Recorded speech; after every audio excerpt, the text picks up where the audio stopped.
This is how you teach your son's wife a lesson.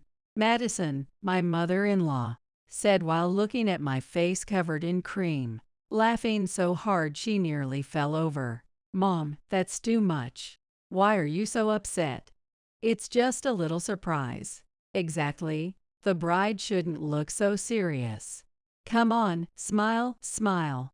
Beside Madison, who was holding her stomach from laughing, stood Catherine, my sister-in-law, pointing her smartphone camera straight at me. Meanwhile, Christopher, my father-in-law, stood on the sidelines, watching the whole scene unfold as if it didn't concern him at all. My mind was spinning. How did it come to this? Watch it had been the happiest moment of my life. My wedding day was completely ruined by my in-laws. Could there be a greater humiliation? I could feel the emotions I had tried to suppress finally reaching its limit. I'm leaving. With those words, I grabbed the hem of my dress and began walking slowly toward the exit doors of the venue. But just as I was about to leave, Madison's scream echoed throughout the hall, and what followed was something none of us could have predicted. My name is Abigail. I'm 26 years old. I lost my dad when I was just a little girl, and ever since, it's been just me and my mom, Taylor. There were times when I felt a pang of loneliness not having a dad around, but the love and bond I shared with my mom more than made up for it. My mom is a strong and kind woman. She worked tirelessly while still making time to watch over me, guiding me with care and devotion. That's why I've always wanted to repay her someday, dedicating myself fully to my studies, and later to my work. I lost my dad when I was only 5. It was a sudden accident. Though my mom never talked much about it, I don't remember much from that time, but I still have a vivid memory of her holding back tears. After Dad passed, we moved closer to Grandma's house. Adjusting to the new environment wasn't easy, but thanks to Mom's unwavering kindness, I grew up with a positive outlook on life, refusing to let my circumstances make me bitter. I met my husband, William, when I was 23. I first met him when I visited a client's office for a business meeting. My initial impression was that he was calm and seemed trustworthy. William wasn't much of a talker, but his words carried a strange weight. Above all, he had a natural way of being considerate to those around him, and I found myself drawn to that. Our relationship began to develop about 6 months after we met. One day, after our usual meeting had ended and I was about to leave the office, he suddenly spoke to me. "Do you have little time after this?" Something about his question piqued my curiosity, and before I realized it, I found myself saying I did have time. William was relieved at my answer and, though visibly nervous, invited me to a nearby cafe.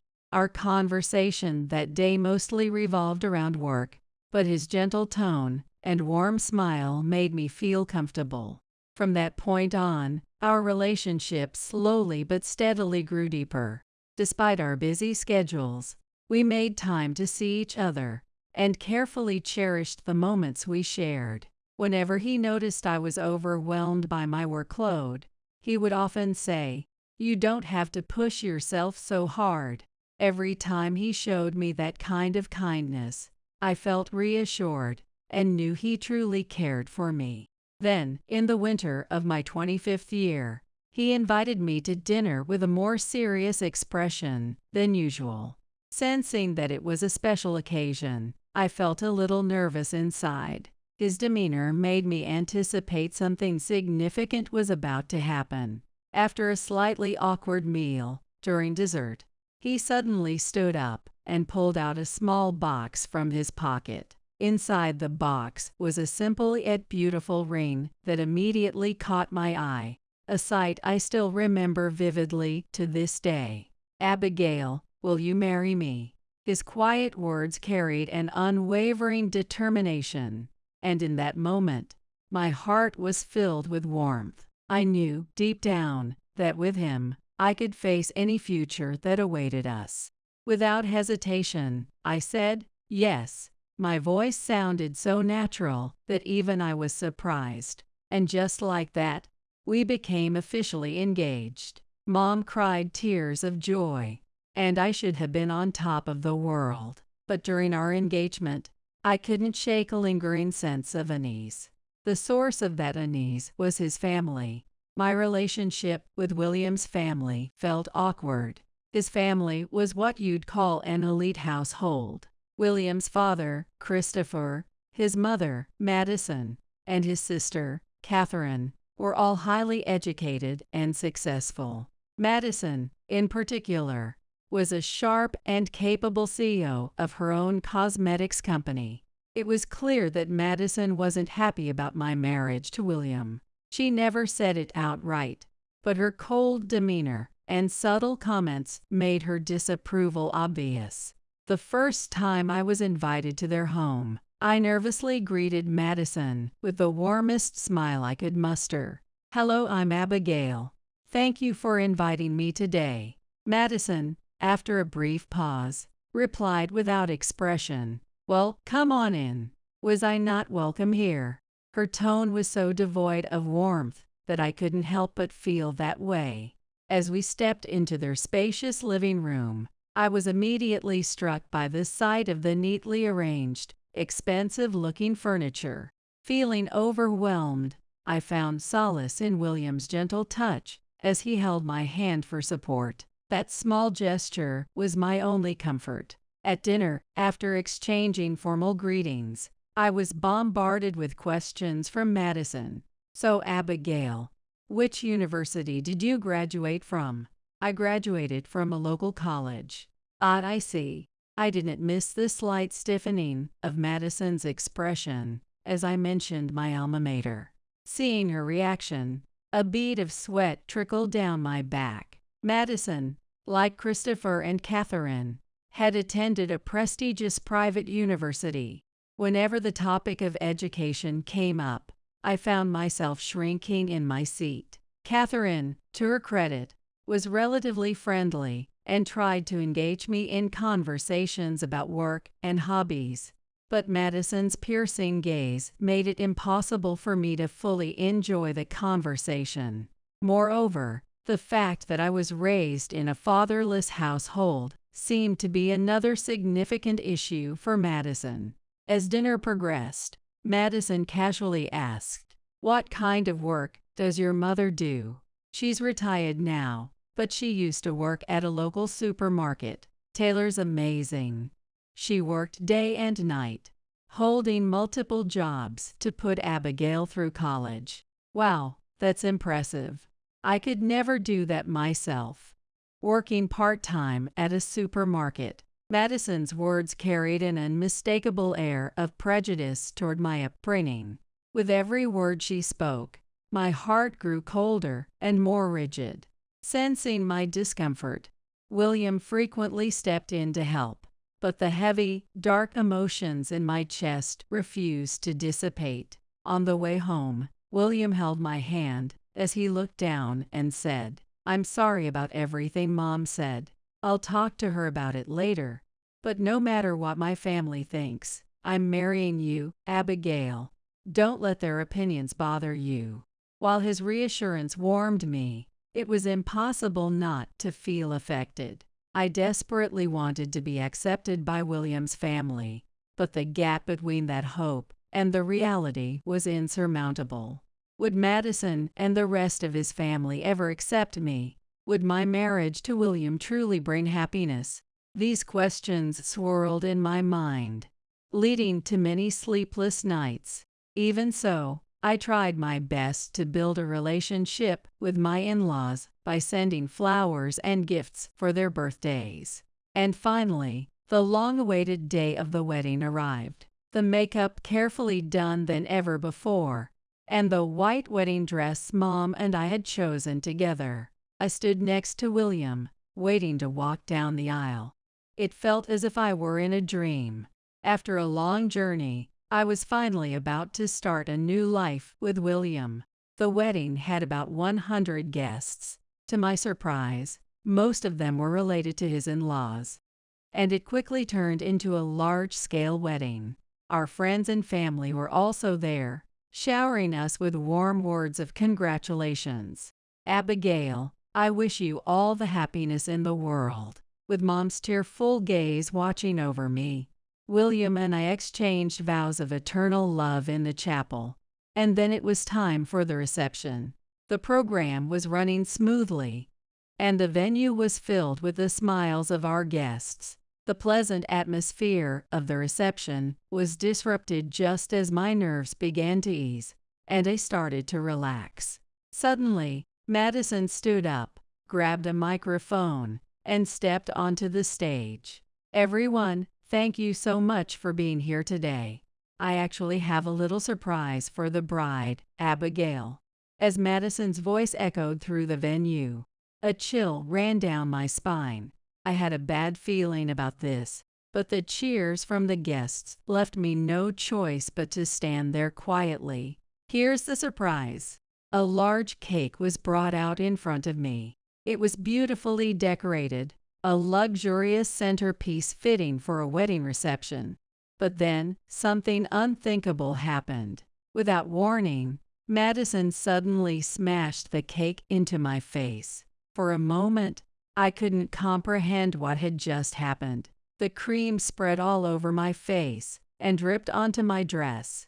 My vision turned white, and I could barely catch my breath. The room fell silent for a moment, then erupted into laughter. Madison, the perpetrator, was laughing hysterically. Catherine joined in, laughing at the sight of me. "This is how you teach your son's wife a lesson," Madison said, looking at my cream-covered face and laughing so hard she nearly fell over. I stood there in shock, unable to say a word.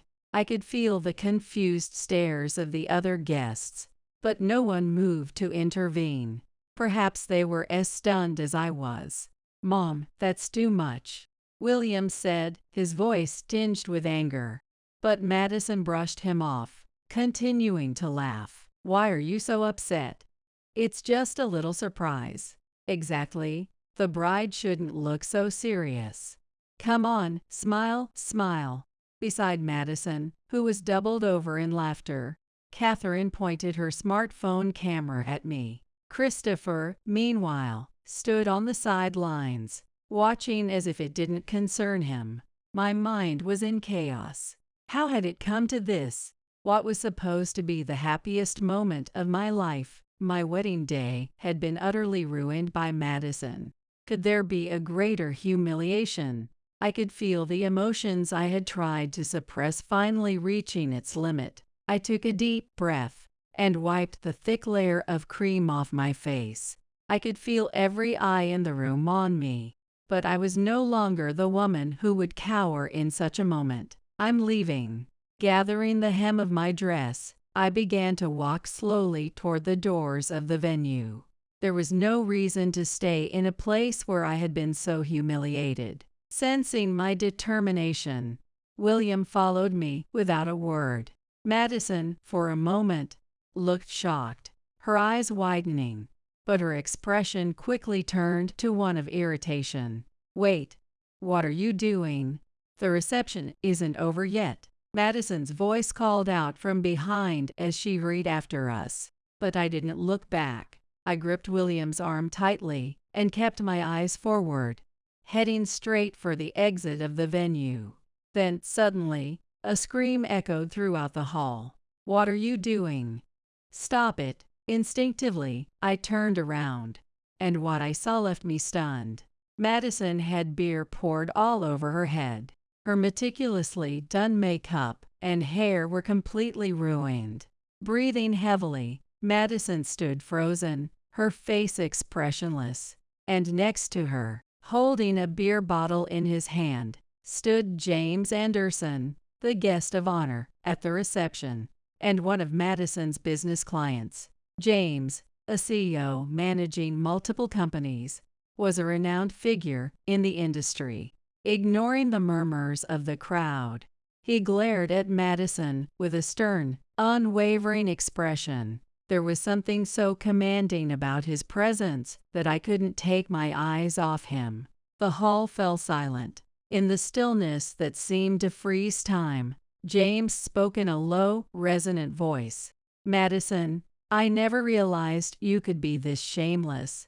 I refuse to associate myself with someone so devoid of decency. From this moment on, I'm cutting all ties with your company." "Wait, Mr. Anderson, what's come over you? That was just a joke, a little entertainment. Abigail is just being too sensitive. Please don't take it seriously," Madison stammered, her face growing paler by the second. But James's expression remained cold. "You ruined a once-in-a-lifetime wedding for the sake of a joke or entertainment. No, I didn't mean. Do you have any idea how much Abigail has endured, losing her father and struggling to get to this point? How hard she's worked for her happiness. Anyone who tries to destroy that is unforgivable." James slammed the beer bottle down onto the table, the sound echoing through the hall. Once again, the room was enveloped in an icy silence. Madison stood speechless, frozen in place. After a few moments, the guests began to stir, their whispers growing louder, but my mind was elsewhere. I couldn't stop thinking about James's words. Abigail, who lost her father. It sounded as though he knew me personally. Could he have known my late father? Or perhaps he was connected to Mom. Confused, my pace slowed until William gently urged me forward, leading me out of the hall. As we stepped outside, a wave of relief began to wash over me. James had delivered justice on my behalf. It felt as though the weight I had carried for so long has disappeared. Later, in the dressing room, I removed my soiled dress, washed my face, and straightened myself up until a soft knock sounded at the door. When I opened it, Mom and James stood there. They entered the room quietly, their expressions solemn, carrying an air of tension. Mom locked eyes with me, her gaze steady and filled with a determined intensity. "Mom, Mr. Anderson?" I asked hesitantly, glancing between the two of them. Mom took a deep breath, her face resolute, and slowly began to speak. "Abigail, please listen. There's something I've always needed to tell you. Today seems to be the right time at last." "What is it? Does it have something to do with Mr. Anderson?" "Yes, Mr. Anderson was an old friend of your dad's." Her words left me wide-eyed with shock. A friend of Dad's. That James Anderson. I couldn't believe what Mom was saying, and stood frozen in place. Mr. Anderson looked at me silently, his expression dark. It was as if he were carrying a heavy burden. As I stood there in silence, Mom took a deep breath before she began to speak. "The truth is, your dad lost his life while traveling with Mr. Anderson." "What?" "They were driving on a mountain road when they were caught in a landslide. Mr. Anderson called for an ambulance, but unfortunately, it was too late." The story of Dad's final moments came out of nowhere. And to think that Mr. Anderson was there when Dad lost his life. In shock, I turned to look at Mr. Anderson, and his face twisted in pain. He was likely recalling the events of that day. Mom, noticing his distress, gently continued to speak, as if to support him. "Of course, it was a tragic accident, something no one could have prevented. But Mr. Anderson felt responsible and has kept an eye on us ever since. So that's why Mr. Anderson knew about me." "Yes, that's right. I was the one who invited your dad on that trip. My thoughtlessness led to you losing someone so precious. An apology isn't enough, but I'm deeply sorry, truly, I am." "No, please don't apologize. Mr. Anderson, it wasn't your fault." Hearing my words, he gave a faint smile and raised his head slightly. "Your mom said the same thing to me years ago. I wanted to help the two of you as some form of reparation, but no matter how many times I offered, Taylor refused. In the end, I could do nothing but watch over you both. The truth about Dad's accident and Mr. Anderson's guilt. It was all new to me, and my mind was overwhelmed, nearly at its breaking point. But then, a single question surfaced. Mom, why did you refuse Mr. Anderson's help? I asked, my voice trembling. Knowing how much Mom had struggled, I couldn't help but wonder why she had turned down his support. Mom smiled gently before answering. Of course, things were financially tough. I know I put you through a lot because of that. But you see, I wanted to prove something to your dad in heaven. I wanted to show him that I could raise you well on my own. I was deeply grateful for Mr. Anderson's kindness, but I didn't want to live a life dependent on him. Mr. Anderson nodded deeply at her words, and then spoke to me in a quiet voice. His low tone carried a certain nostalgic warmth. Abigail, your mom is truly a strong woman. In the end, I could do nothing but watch over you both. But what happened earlier, I just couldn't tolerate it. If your dad were still here, he wouldn't have allowed such disrespect. His words tightened my chest with emotion. I began to understand the weight of the guilt Mr. Anderson had carried over Dad's accident, and I saw, for the first time, the incredible resolve Mom had shown in raising me alone. The burdens they had carried for so many years were finally revealed to me. With heartfelt gratitude, I smiled at them both, and as I etched Dad's memory deeper into my heart, I began to think about how I should move forward with my life. But the tumultuous day wasn't over yet. As my conversation with Mom and Mr. Anderson ended, and I found myself alone again, the dressing room door suddenly burst open. Startled, I turned to see Madison standing there, her face pale, and breathing heavily. She had changed out of her beer-soaked dress into casual clothes, like me, with no makeup, and her hair hastily tied back. Her eyes, which seemed older than usual, carried a hint of desperation. I'm sorry, Abigail. Can we talk for a moment? Madison spoke politely, but I didn't respond. I couldn't tell what she wanted to say, but her unusually deferential attitude felt insincere. I'm sorry for what I did earlier, she said while walking towards me. Her voice was clearly forced, lacking any genuine remorse. About the cake, it was meant as a promotion for my cosmetics company. The cream is very gentle on the skin, and it was part of an entertaining performance. Could you help explain that to everyone? I blinked, momentarily stunned by her words. She was trying to frame that humiliating act as a promotional stunt for her cosmetics.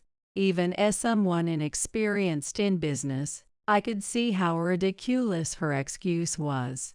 But why was she suddenly scrambling to justify herself? The reason became clear almost immediately. The truth is, Mr. Anderson has decided to cut ties with my company, Madison said, her voice trembling. My cosmetics company depends on his business. So Abigail, could you please convince him to reconsider? Her words left me utterly astonished. She was trying to use me to save her business. Her so-called apology had no real intent, just a strategy to protect her own interests. The idea of dismissing the humiliation I endured as mere promotion filled me with anger. But before I could respond, a low voice came from outside the dressing room. That excuse won't work. Madison turned sharply, startled, to see Mr. Anderson standing in the doorway. It seemed he had been listening to the entire conversation. His calm expression was unchanged, but his eyes carried a sharp, unforgiving glint. A promotion? Do you really think anyone would buy that excuse?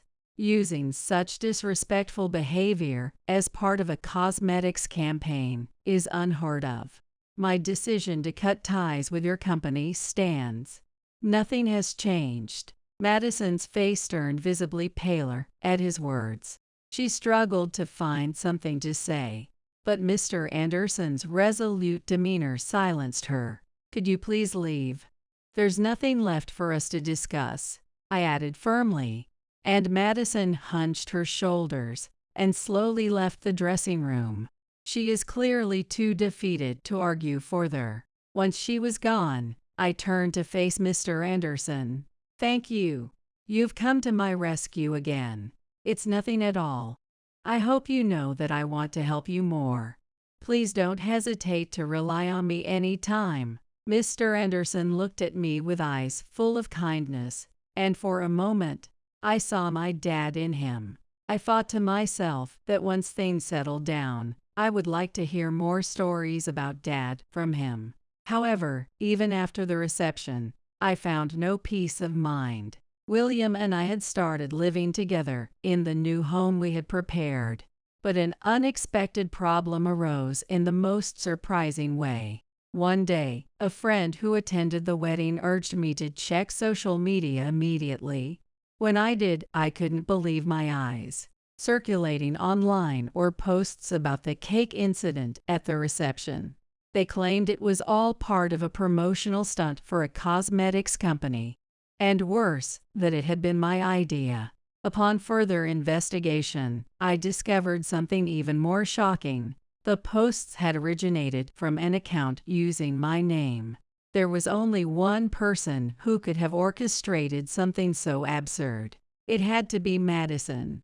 She was likely spreading false information to justify her actions during the reception. When I told William about it, he immediately agreed. She's capable of something like this. As William spoke quietly, his eyes held a trace of sadness. It had become clear that his own mother was resorting to underhanded tactics to tarnish my reputation. He must have been deeply unsettled inside. Yet, despite his inner turmoil, William resolved to act immediately. We need to confront Mom. This has to be cleared up. Though I couldn't predict how Madison would react, we couldn't leave the matter unresolved. For the sake of my reputation and our future together, it was time to settle things with Madison. Soon, we arrived at the in-laws' house. Though I had been there several times before, the air was heavy with a new kind of tension. When William rang the doorbell, Madison appeared shortly after. At the sight of us, her face flickered with a mix of surprise and unease, but she quickly masked it with a forced smile. What brings you two here so suddenly? I'm a bit busy right now. Is there something you need? Her tone was polite, but she exuded an air of dismissal, as if ready to close the door at any moment. Refusing to be intimidated, I stepped forward and spoke in a calm, steady voice. This won't take long. We need to discuss the recent social media posts. Social media? Oh, I'm sorry, I don't really keep up with that sort of thing. Please don't play dumb. The posts claim that the incident at the reception was my idea. We've already begun filing a request to disclose the source of the information. No matter how long it takes, we'll prove your involvement. At the mention of legal action, I saw the color drain from Madison's face. She struggled to maintain composure, but her unease was evident. I don't know what you're talking about. You must be mistaken. Is that so? Then you won't mind if I correct a false information or even file a defamation lawsuit, since it has nothing to do with you, right? Her eyes widened in panic. A lawsuit? Wait, that's too extreme, she said, her voice trembling. Whether it's extreme or not isn't for you to decide. That's up to the victim, me, and the court. You ruined my wedding, and then compounded your wrongdoing to protect yourself. You'll need to take responsibility for your actions. That's all I have to say. Wait, please. Madison's face turned pale, and her entire body trembled. With a steady gaze fixed on her, William stepped forward this time. There's one more thing I need to tell you, Mom. I'm cutting ties with you and the rest of the family. From this moment, we are no longer family." Madison looked as though she might collapse. The shock was too much for her to process, unable to form any words. At some point, Catherine and Christopher had appeared near the doorway, listening to our conversation. Both of them were left speechless by William's sudden declaration, but William paid no attention to their reactions and continued to speak calmly. "Your actions and attitude toward Abigail have been beyond disrespectful, and as her husband, I can't overlook them. From now on, we will have no further contact with you or the rest of the family." As those words echoed through the entryway, Madison finally broke down, sobbing uncontrollably. "Wait, William, please don't say that. You're my son. Why would you do this? I've chosen to build a new life with Abigail. I won't involve myself with you anymore. That's the path I've decided to take." Madison was stunned into silence, unable to respond. Behind her, Christopher and Catherine stood quietly, watching the situation unfold without saying a word. Through her sobs, Madison desperately reached out to William, but he didn't take her hand. Instead, he turned to me and gave me a warm smile. "Let's go, Abigail." I nodded silently, took William's hand, and together we left the in-laws' house. Madison's anguished cries echoed behind us, but I didn't look back. There was no place for them in the life William and I were building together. In the weeks that followed, news of Madison, Christopher, and Catherine's circumstances began to reach us. First, about Madison's cosmetics company. After Mr. Anderson severed ties with her business, her company quickly fell into financial trouble. Mr. Anderson's company had been one of her largest clients, and once he pulled out, other clients followed suit. Within the industry, Madison's actions were heavily criticized, and her reputation plummeted. The false social media posts became widely known, and with rumors of lawsuits circulating, she had no way to salvage her standing. As a result, Madison's company was forced to downsize within months, leading to significant layoffs. Ultimately, she was nearly blacklisted from the industry and could no longer maintain her extravagant lifestyle.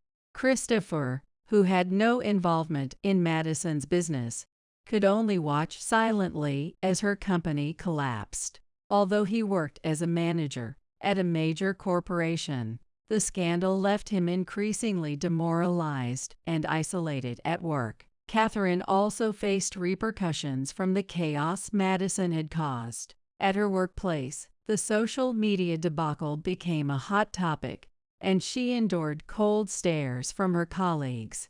Worse, the publicity surrounding the reception incident spread, leading to the end of her romantic relationship. Friends distanced themselves from her, and she eventually withdrew from social life entirely, isolating herself at home.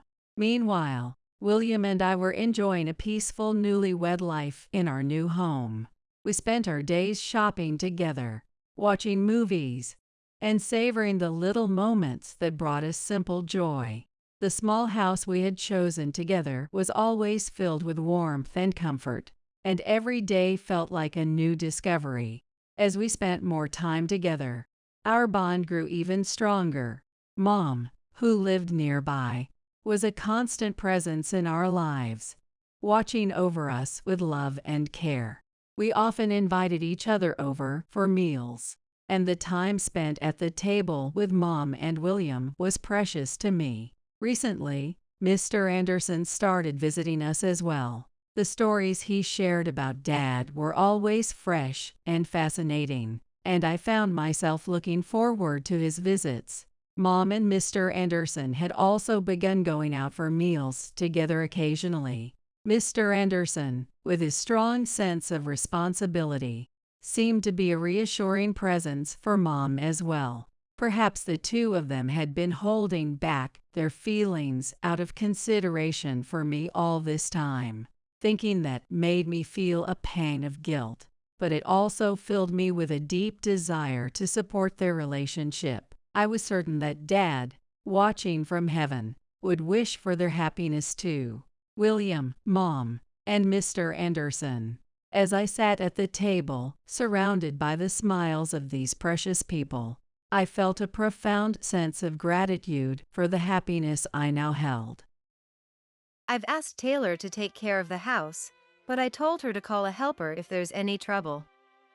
I'm only giving her the bare minimum responsibilities. Well then, I'm off. My son Ryan said as he left for his 5-day business trip early in the morning, carrying his luggage. I watched his back as he walked away and started preparing breakfast.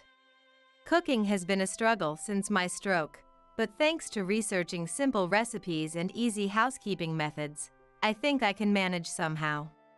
Taylor, my son's wife, and I ate breakfast quietly together, and then I got ready to go to rehab. After a while, I heard the sound of her leaving the house, having finished getting ready before me. She's off to play already, huh? I knew this would happen. I thought to myself. She puts on a good face in front of Ryan, but the truth is she doesn't do any housework at all and just goes out to have fun. Amazed but not surprised, I headed to the rehabilitation facility. When I returned home after finishing my rehab, for some reason, the front door wouldn't open. I couldn't stand it any longer and rang the doorbell a few times. The door opened quietly, but for some reason, the chain lock was on as if to refuse entry. Hey, Taylor, you're home, aren't you? Can't you let me in? I asked, bewildered. Laughter could be heard from inside.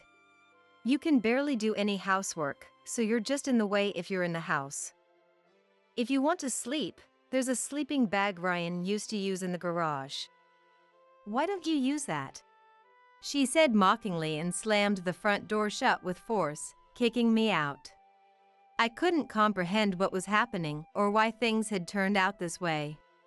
But then it occurred to me that this might be an opportunity in disguise. At that moment, I sorted out my feelings and made a decision. All right. I won't go into the house.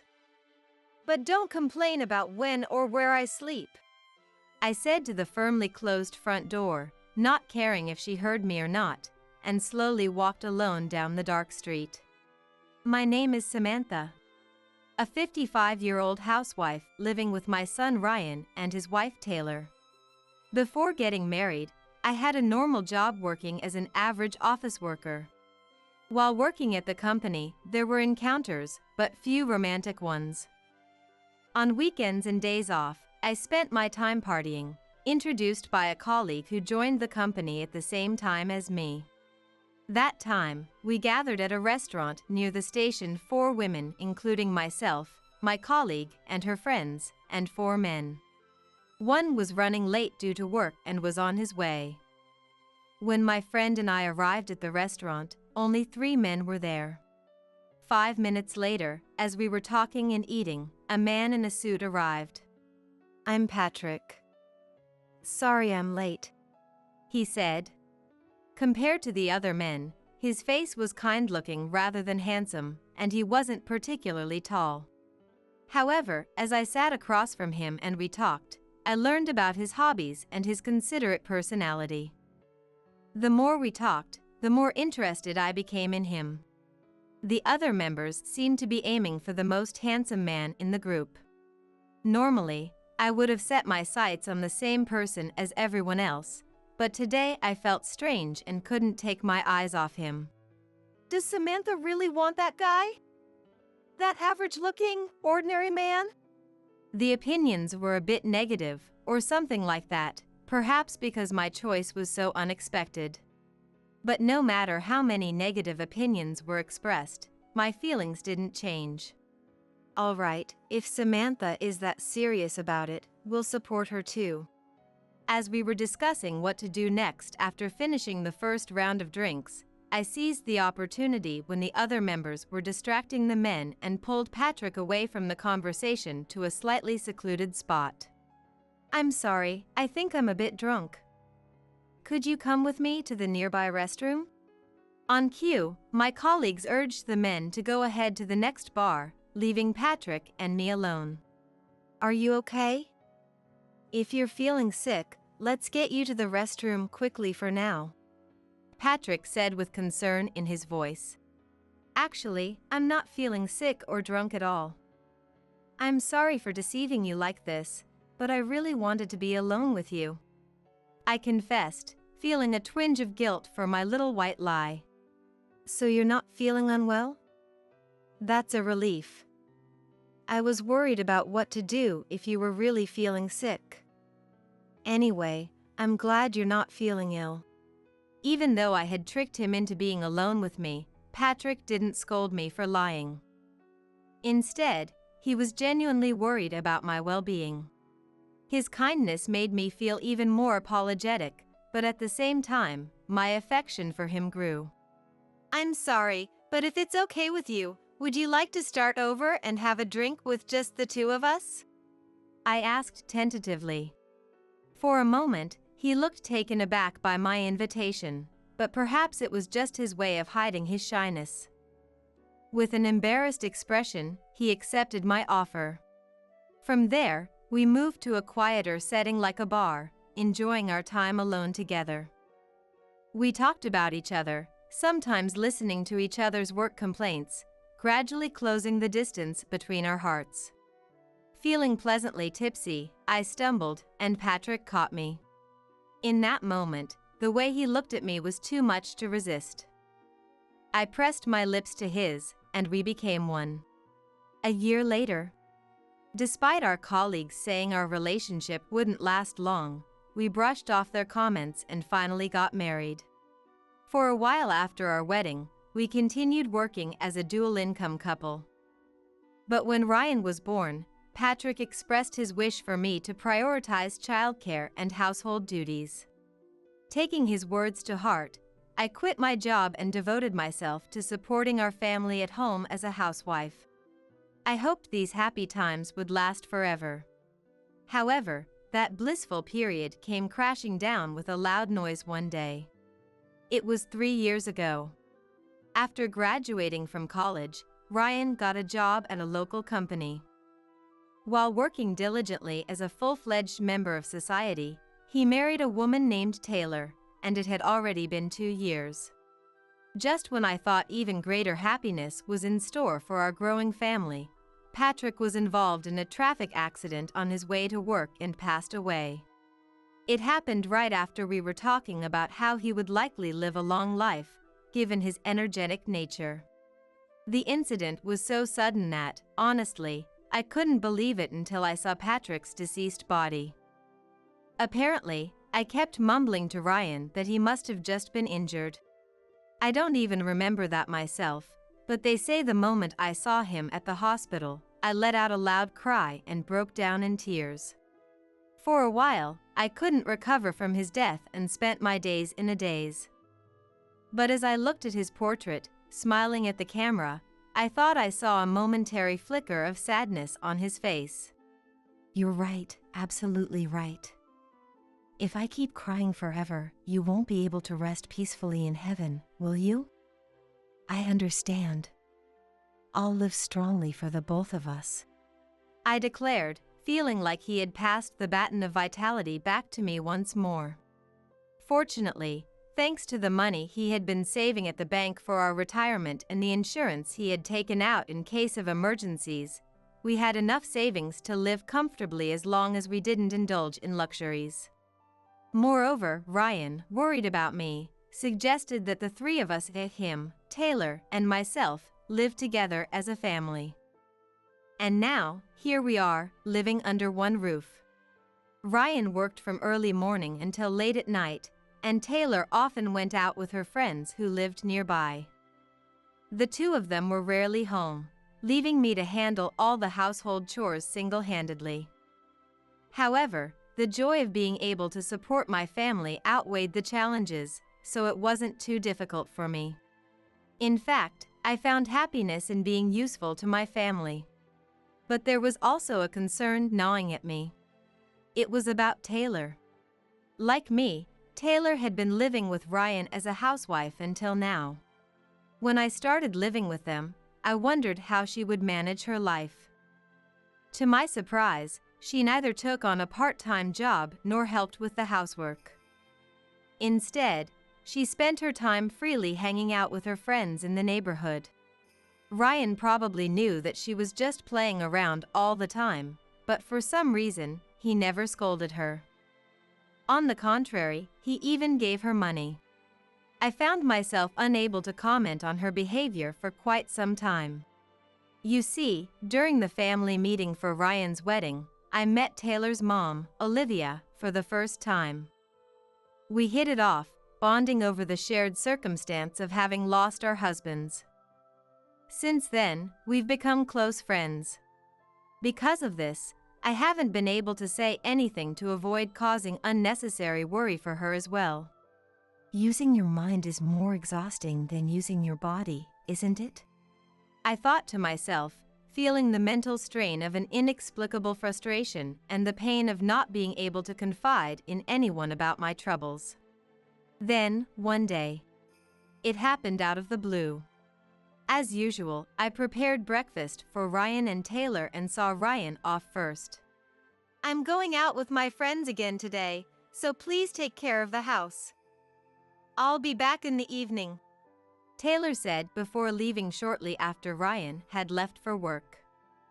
Watching Taylor's retreating figure, my day began. I cleaned the sink and its surroundings, and in between, I proceeded with the housework in the order I had predetermined, such as doing the laundry. After washing the family's bedding and vacuuming, I lifted 2 full garbage bags to take them outside. At that moment, my vision suddenly blurred and a strong dizziness overtook me. I lost my balance and collapsed on the spot with a dull thud. When I woke up, an unfamiliar ceiling stretched out before my eyes. My body felt heavy from the neck down, and I couldn't move properly. Somehow managing to move just my neck, I looked around and noticed an 4 connected to my arm and a machine measuring my heart rate. It seemed I was in a hospital. Perhaps someone had noticed something was wrong and called an ambulance for me. As I was trying to assess the situation with my freshly awakened mind, a nurse came in. Seeing that I had regained consciousness, she went to call the doctor. The doctor arrived, and I received an explanation of what had happened to my body and why I was in the hospital. "It's a stroke," he said. A stroke. The intense dizziness that caused me to lose consciousness was apparently one of the symptoms of a stroke, likely caused by my chronic high blood pressure.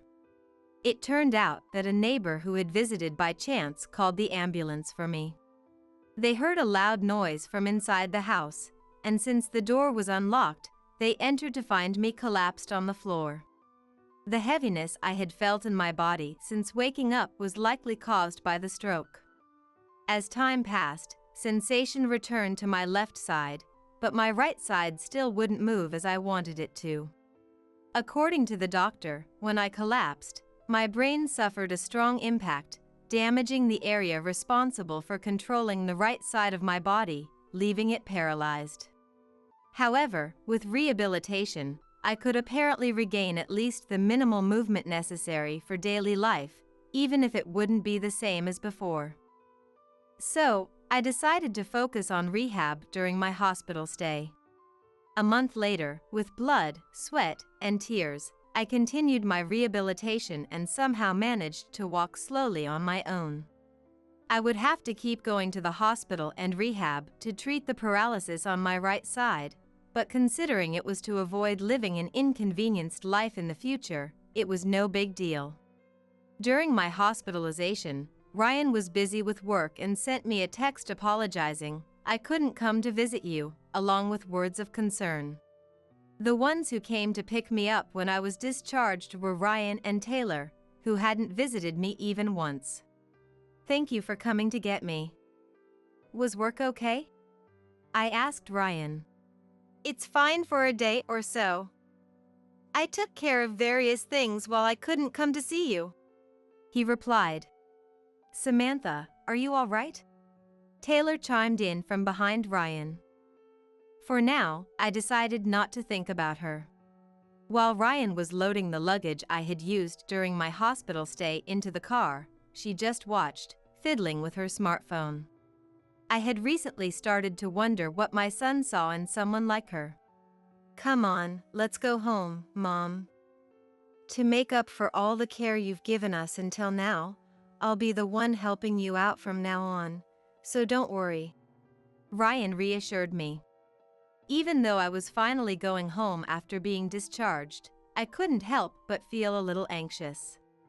However, Ryan's words cleared away that anxiety like a single ray of light piercing through my darkened heart. I'm sorry, Ryan, Taylor. I appreciate it, I expressed my heartfelt gratitude. Ryan responded with a smile, but out of the corner of my eye, I could see Taylor's expression looking somewhat displeased. And so, I finally returned home. Thanks to rehab, although I was still slightly lacking, I could do things for myself as long as I took my time. Therefore, I don't think I caused too much trouble for the two of them. The only times I needed their help were with difficult tasks for me now, like carrying heavy objects or reaching things in high places. Other than that, I tried to do as much as I could on my own. Dissatisfied with only moving during rehab, I did housework with the sole desire to return to a state as close to my former self as possible. Perhaps out of consideration for me, Ryan started coming home at 6 p.m. instead of working from early morning to late at night as he used to. He also began actively helping with household chores, saying he hadn't been able to help out until now. Mom, I just need to add the seasonings as written on the memo, right? He asked, referring to the memo I had written while cooking, unfamiliar with determining the flavors himself. Sometimes he mistook the types of seasonings and messed up. But he seemed to enjoy the challenge, thinking positively that failures are a part of trying new things. As for Taylor, although she stopped coming home late after hanging out as she used to, in line with Ryan's earlier return, she still went out to play when he inevitably had to work late. Ryan probably thought she was taking care of me, but I knew it would be troublesome if I told him the truth.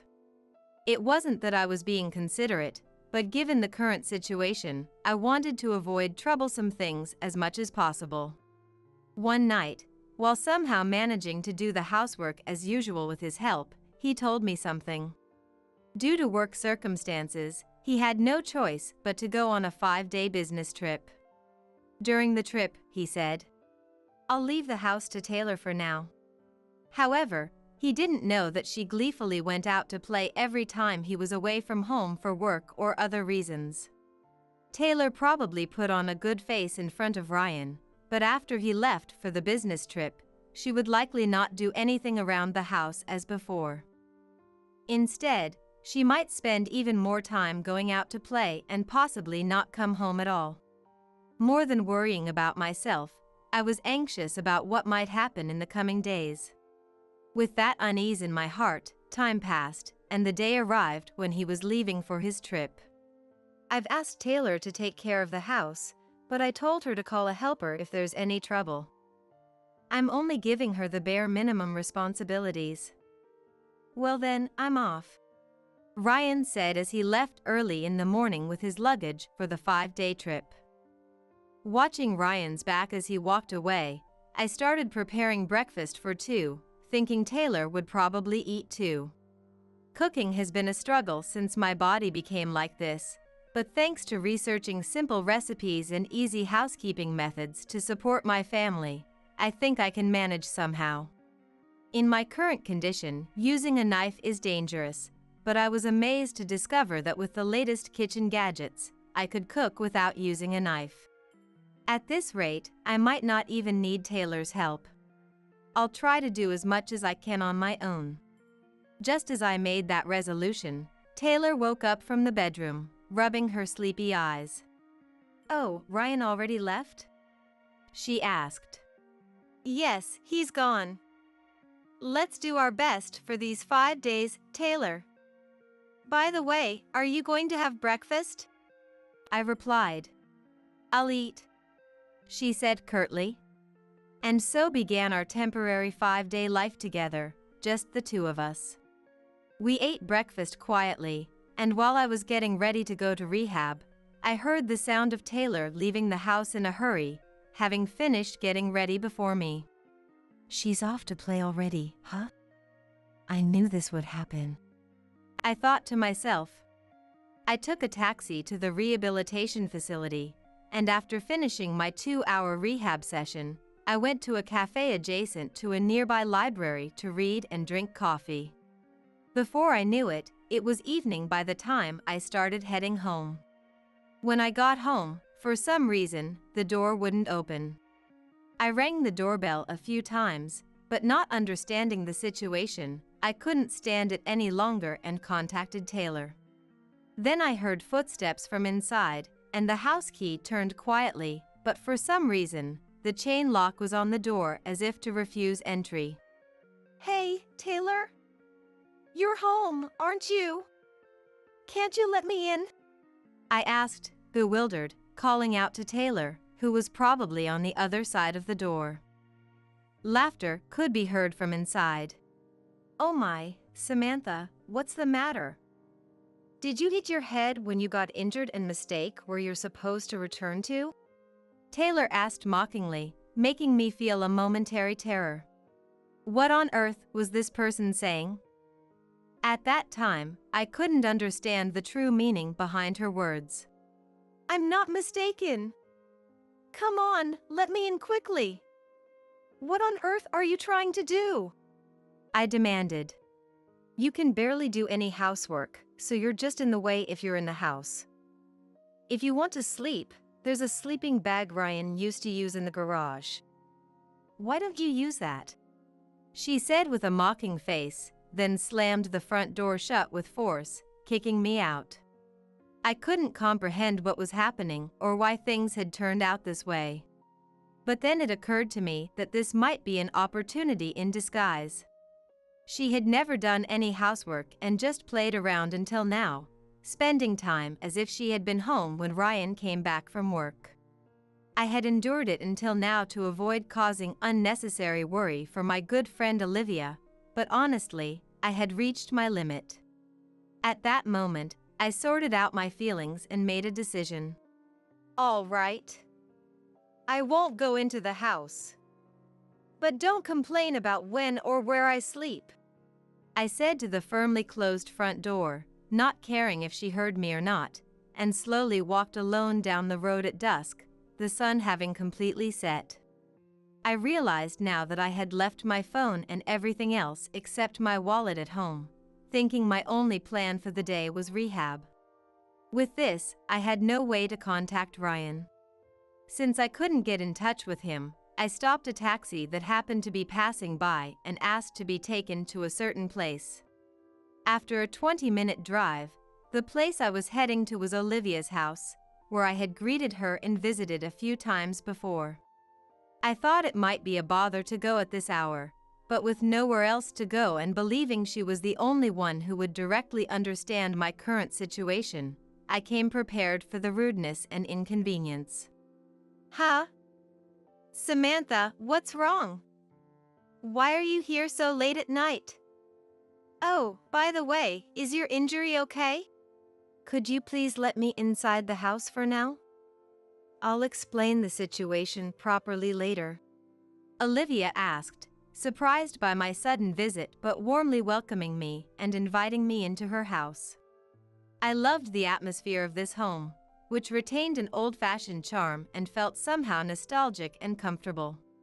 No, that didn't matter now.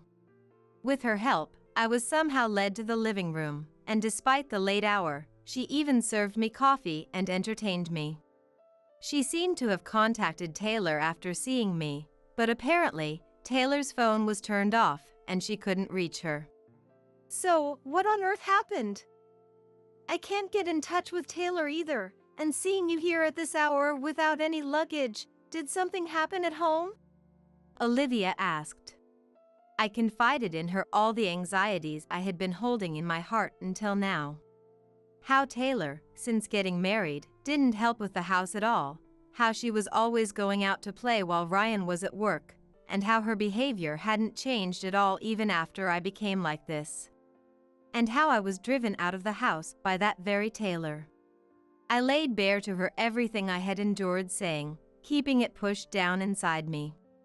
She seemed to have had no idea that her daughter was living like that at her husband's parents' home. From visiting a few times, I realized that she was a worrier when it came to Taylor. She had asked me several times before if she was doing okay at home, but each time I had brushed it off. However, with this incident, I decided to confide in her, thinking that if I kept minding her tendency to worry, my own well-being would be in danger. Olivia seemed shocked, unsure if what I had told her was true, unable to process it in her mind. While she collected her thoughts, I decided to borrow her phone and call Ryan to explain the situation. Although it was already late at night and I thought it might interfere with his work, I felt I had to tell him today, so I called Ryan with a glimmer of hope. "Hello," he answered. "Ryan? Is now a good time?" Actually, I recounted the day's events to Ryan in order. "What? No way, Taylor did that? And she never did anything around the house until now? She always boasted about working hard, but it was all a lie?" It seemed he had only been aware of her usual behavior through her own words and had completely believed her convenient lies. I could sense his agitation even over the phone. After a few seconds of silence, as if sorting out the information in his mind, he said he would leave his work to a colleague for now and, after getting approval from the other party due to the emergency, he would come back in the morning. Hanging up the phone and heading to the living room where Olivia was waiting, I found her sitting with a stern expression, unlike before. "Samantha, I want to talk to Taylor directly. I want to hear the truth from her mouth," she said. "You're right. I understand. It seems Ryan will also be coming back temporarily from his business trip tomorrow morning, so let's go to her together," I replied. And so it was decided that Olivia would join the discussion with Ryan tomorrow. Apologizing for the inconvenience at such a late hour, I was about to borrow Olivia's phone to call a taxi to take me to a hotel for the night. However, Olivia suggested I stay at her house, saying it would be a waste of money. I told her I couldn't possibly impose on her for a place to sleep after already causing her trouble, but with Olivia's insistence that we were going together anyway, I ended up staying for just one night. The next morning, Olivia drove us to the station to pick up Ryan, and the three of us went to our home to talk to Taylor. Since I had left my keys inside the house, Ryan used his key to unlock the front door, and we returned home for the first time in several hours. Upon entering, we noticed a pair of men's sneakers among Taylor's and our shoes. Thinking it couldn't be, we saw the living room door slightly ajar and burst in, the three of us. There, on the living room sofa, we saw Taylor snuggled up with an unknown man. "What the?" Unable to contain his anger at the man sleeping nonchalantly even in this situation, Ryan shook him awake and dragged him off the sofa. Pulled down and slammed face first onto the floor, the man finally woke up, confused about what was happening. He looked around and seemed to notice our presence. "Huh? Who are you?" he asked. "I'm the husband of the woman you were sleeping with," Ryan replied. We had the two of them get dressed and demanded an explanation from them about this situation. Taylor remained silent, perhaps irritated by this sudden situation. Instead, her lover began to explain how they had ended up like this. They had met on a dating app a few months ago, and their affair began in a drunken moment when they were out drinking together. From there, they started dating, leading to their current relationship. He himself had no idea Taylor was married. She had apparently taken off her ring and told him she was single, with no boyfriend or husband. As her lover revealed the truth, Taylor, who had maintained her silence, gradually clouded over, and beads of sweat formed on her forehead. Why did you tattle on me? Everything was going well until now, but you've ruined it all, haven't you? Taylor shouted furiously.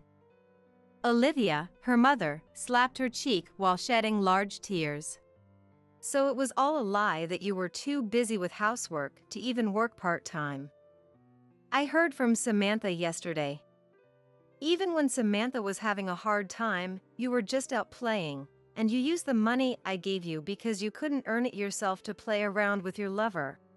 Hearing Olivia's words, Taylor's sharp gaze turned to me again. Even though it was her own responsibility, she glared at me with malicious eyes, as if to say it was clearly my fault. But Ryan stepped in between our gazes and glared back at Taylor. Taylor, I can't go on with you anymore. I've been working desperately from morning till night to make money for our family, and this is how you use that money? You've got to be kidding me. I want a divorce. Unable to contain his anger at her betrayal, he brought up divorce in a heavy, low voice.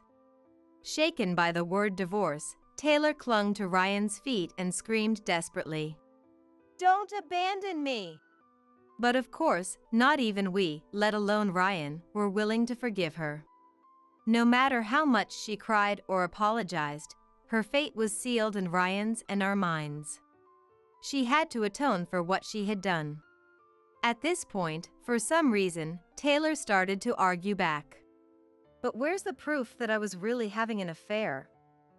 You're talking as if I've been cheating all along, but there's no such evidence anywhere, is there? Her excuses were so pathetic that I could only be amazed. Ryan, who had been regaining his composure, seemed even angrier at her excuses. I delivered the final blow to Taylor. I have proof. Recently, someone at the rehab facility I've been going to recommended that I secretly install indoor security cameras. Today's cameras are convenient because you can check the footage on your smartphone. Saying that, I opened the dedicated app on my phone, which I had left untouched, to check the security camera footage and showed her the recordings from last night until now. It showed Taylor on the phone with someone after she had kicked me out, and then her lover coming to the house, embracing passionately, and kissing repeatedly. Other footage also contained several statements and behaviors that confirmed Taylor's infidelity. She had complained that my injury made it difficult for her to find time to meet her lover. She had planned to kick me out so she could invite him over during Ryan's business trip. The evidence, including audio, was rock solid. You can't talk your way out of this one. You said there was no evidence of cheating, but your claim has ended up being meaningless. Ryan said. Yeah, so what if I cheated? What's wrong with that? You're never home because of work, and being cooped up in the house with Samantha all the time is suffocating. I haven't done anything wrong, she admitted, brazenly confirming her infidelity up until now.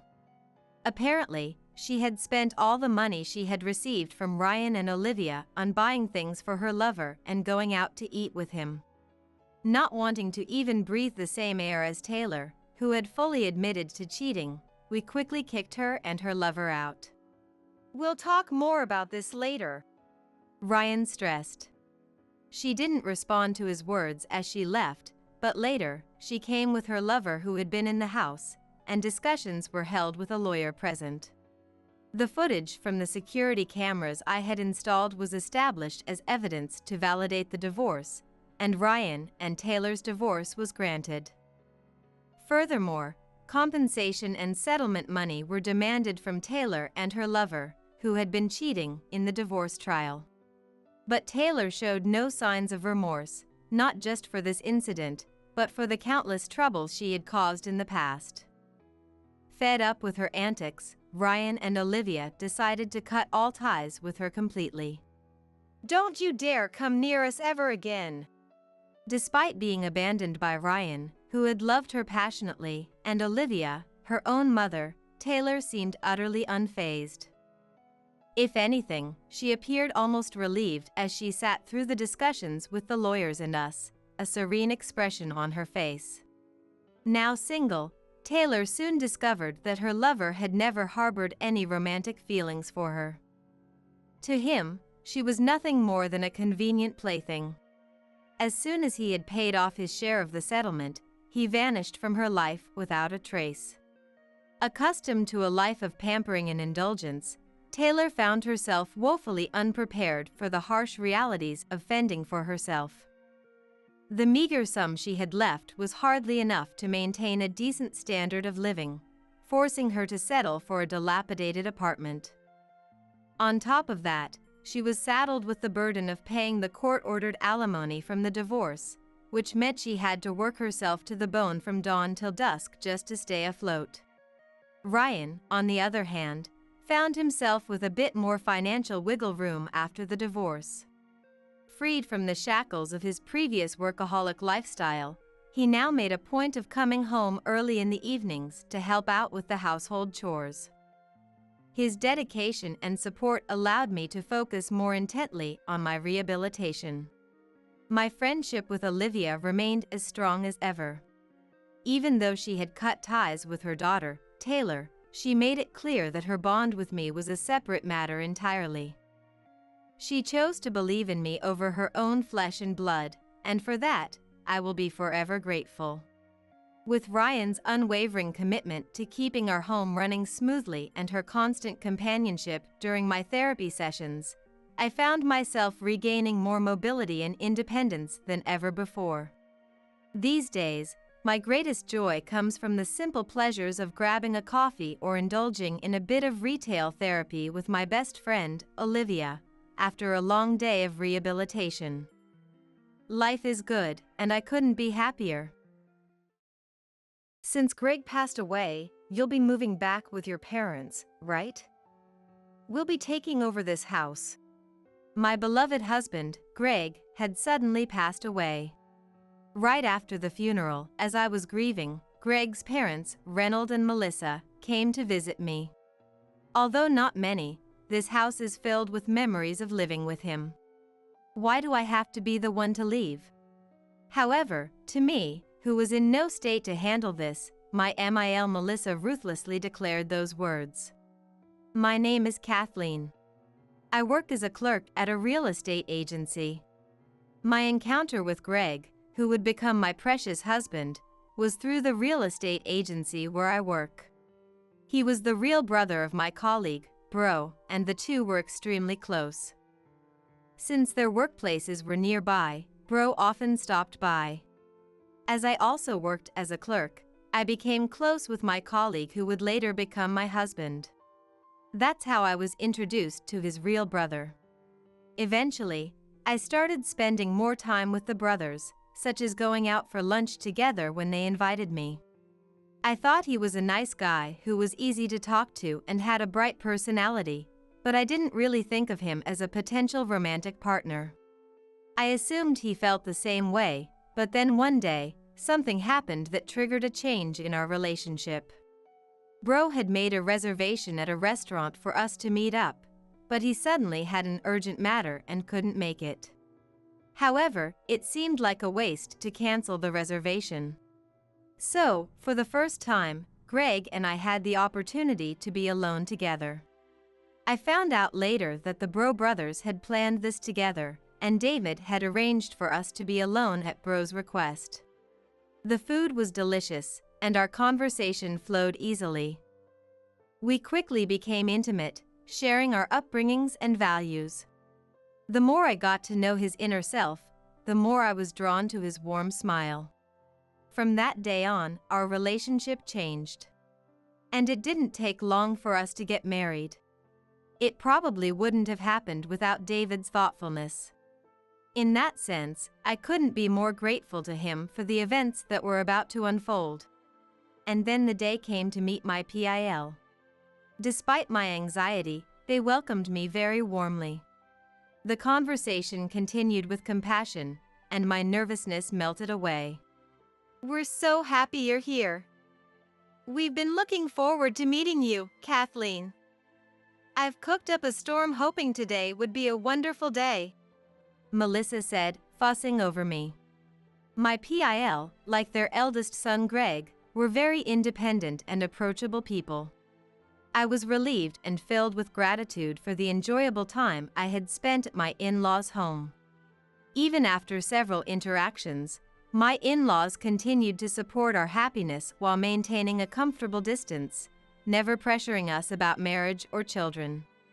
Eventually, the topic of living together with my in-laws came up, but we had plans to build our own home. Actually, my grandfather left me a house, I explained, and my in-laws listened intently and nodded. To my grandfather, I was his only granddaughter, and he doted on me immensely. He even left me a magnificent house with land, perfectly renovated down to the interior. It was as if my grandfather had waited for the inheritance process to be completed before passing away. The land was set to undergo redevelopment soon, and due to its prime location, the property value had skyrocketed. However, with my long experience in the real estate industry, I understood that boldly selling the property would be more beneficial for our dream home plans than living there ourselves. I was grateful for my grandfather's love, but he had told us that we could either live in or sell the inherited house, so we were already considering selling it. After getting married, we moved into that house. However, even with its excellent location, it was difficult to continue living there due to the distance from our workplaces. As we were moving forward with the plan to sell the house, one day, a significant change came to our lives. Craig, who worked in sales, was ordered to transfer. His company was a large corporation with branches all across the United States. Even though we were newlyweds, he was told that he was the only suitable candidate, and since it was an official order, he couldn't refuse. I'll make sure to come back every holiday. Also, my parents said they'll come visit. I don't want you to overdo it, but could you take them out and show them around? Reynold and Melissa are really nice people, so going out with them won't be a problem. But it looks like it'll be a while before we can let go of the house. Considering my job as well, it was decided that he would go on a solo assignment. It was sudden, but I had to suppress my loneliness and worries and wait for the day we could live together again. Just as Greg had said, during the holidays, my in-laws, especially Melissa, frequently came to visit. She shared that she too had endured loneliness many times in the past when Reynold had to go on business trips, while she took care of their young children. Even without children, you can nurture family memories. Let's go out together. Going shopping will lift your spirits. Come on, Kathleen. Thanks to her, I didn't feel lonely and instead had busy holidays. However, little by little, things started to bother me. On my days off from work, Melissa would almost always invite me to go out. That was fine, but after a month, her invitations became somewhat forceful, and she seemed to disregard my fatigue and housework. If I said, "I want to rest this week," she would furrow her brows as if I were being selfish. "But going out together is fun, isn't it? Or are you saying you don't like going out with me?" That's not it. But since you take me out every week, don't you need some rest too? Melissa looked sad. Even when I hurriedly tried to clear up the misunderstanding, she wouldn't listen at all. Although I was perplexed, when I agreed, she showed a smile and acted as if she had forgotten how she had persistently pressured me. My doubts about her words and actions gradually grew stronger. The places she forcibly invited me to were all shops where high expenses piled up. Shopping at brand stores and expensive meals continued, and she manipulated the situation so that I would bear the costs. She would often leave the store first, leaving me behind with no choice but to pay. There was never any gratitude for the payments, nor did she ever pay me back later. Certainly, I had savings since I owned a home and received a sufficient salary. However, my husband and I had always been mindful of restraint, so I couldn't help but feel uncomfortable with Melissa's extravagant behavior. Sometimes both of my in-laws would be there, but it was the same in those cases too. Rather, with my FIL Reynolds joining in, my burden only became heavier. I knew I needed to resolve this, but I couldn't bring myself to talk to Greg about it. He had said, "I'll definitely come back during the holidays." But the sales office where he was assigned was quite busy, and he couldn't come back easily. "Mom told me you've been going out every week. Are you managing okay? You don't seem worried?" That's right. When I saw Greg's face on our video call, I noticed the dark circles under his eyes and his slightly sunken cheeks. I could tell he was still tired from work. Feeling guilty about bringing up the issue with Melissa, I found myself putting on a brave face. Melissa has been really good to me. Greg, please take care of yourself too. I'm fine. So, don't worry. While making excuses to Greg, I couldn't refuse to pay for the outings with my in-laws. However, their attitude gradually escalated, and finally, when I insisted, "I can't go out today," they said something like this. Then, "Hey, can't you lend me some money?" "What? You want me to pay?" "Just a little bit, really just a small amount. I already made a reservation at the restaurant.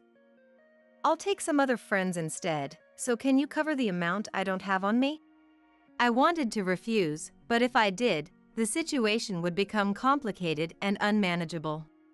Resigned to the fact that I had no choice but to pay, I opened my wallet. However, I never showed this kind of attitude in front of Greg. When I subtly probed Melissa, saying, "Why don't you try asking Greg?" I was surprised when she replied, "Asking him would be shameful." She thought it was embarrassing to ask her eldest son, so she figured she could just ask his wife instead. I had long given up on her, and it had become a daily occurrence for her to demand money from me. At the very least, if I gave her money under the guise of an allowance, Melissa would stop forcibly dragging me out. I knew it had developed into a big problem. However, I was exhausted from the inability to have a proper dialogue with her. Her behavior became increasingly incomprehensible and bizarre. Just when I thought she had suddenly shown up without prior notice, she would look around the inside and outside of the house as if licking it, making me feel like my home's privacy was being violated. I wonder if these furnishings are what Kathleen's grandpa left behind. It's amazing that you have the means to have such high-end items. Some of the furniture included antiques that my grandfather had been fond of. She seemed to like them, barging in to admire them and enjoying them as if they were her own. This is my and Greg's home. I finally started considering confiding in Greg about Melissa's words and actions. Greg might be surprised, but how great would it be if we could think together about how to deal with her? Her behavior was never pleasant. No matter how much of an in-law relationship we had, it was an act of invading privacy. However, at the same time, the duration of Greg's solo assignment was determined. If I could just endure a little longer, he would come back, and if Greg were here, my in-laws would stop demanding money too. A little hope sprouted in my heart. Greg was working hard every day, so my patience would only be a little longer. That's how I was eagerly awaiting my reunion with Greg, but the situation took an unexpected turn. What? Greg collapsed and is in the hospital? My mind went blank. The person who contacted me was a colleague from his assignment location, and I hurriedly headed to the hospital. Perhaps due to the heavy workload, he had suddenly suffered a heart attack. He was transported by ambulance, but it was too late. Kind Greg, whose strong point was his health, passed away in an instant from an attack that no one could have anticipated. I faced the funeral without even being able to accept reality. I don't remember much due to the strong sense of loss.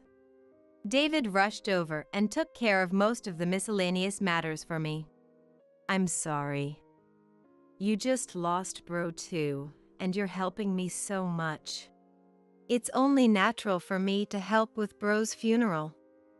More importantly, is everything okay with the land? Are the preparations for the house complete? Around the end of the funeral, David and I talked extensively while cleaning up.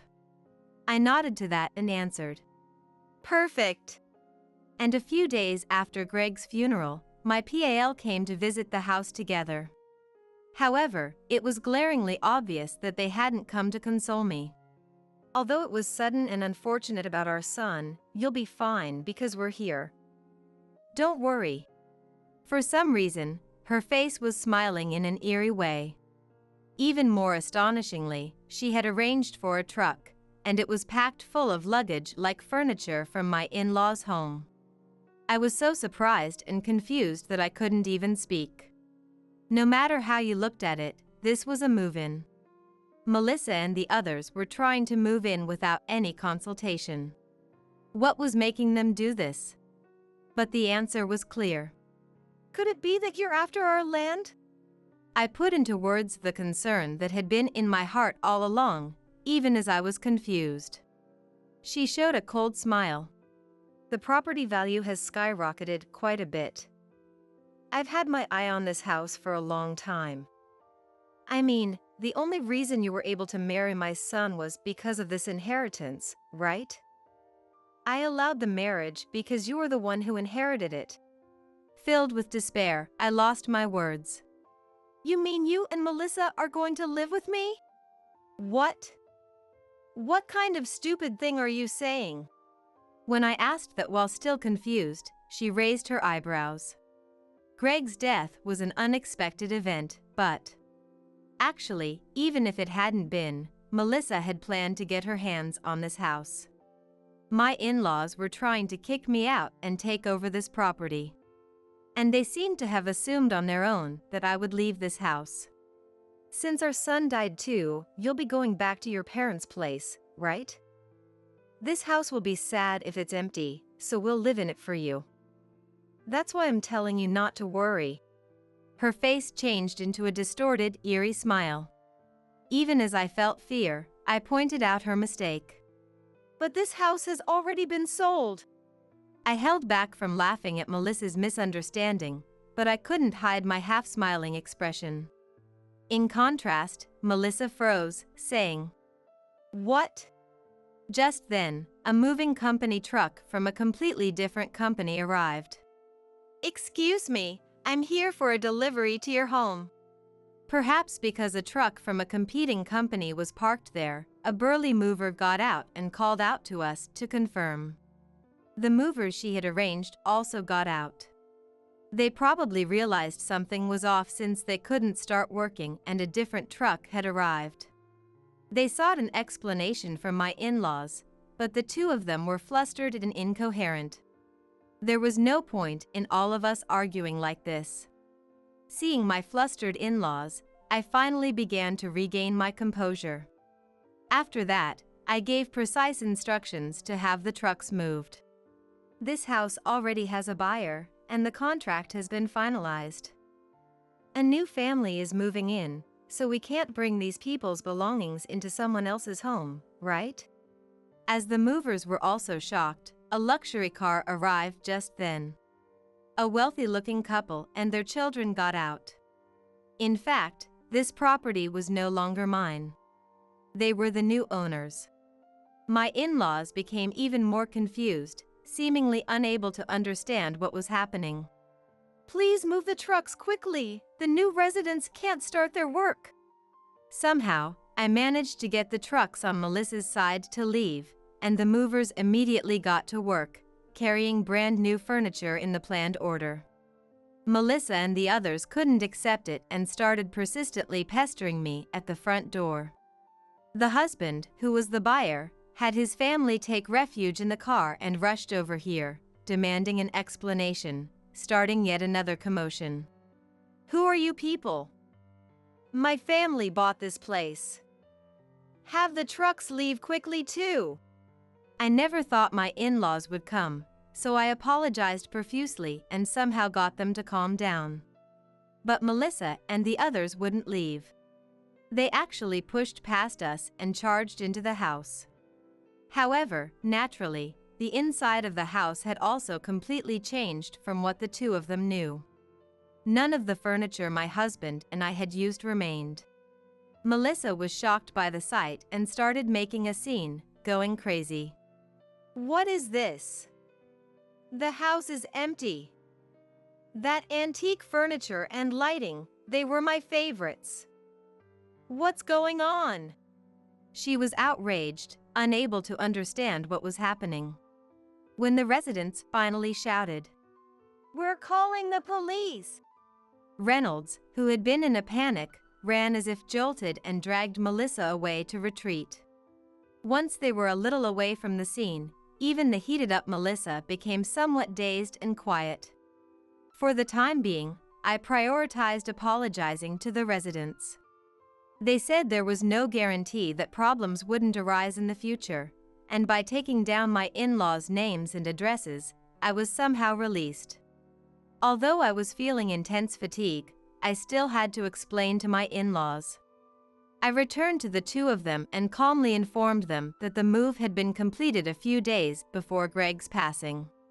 This house was originally planned to be sold along with the land, so it's according to the initial plan.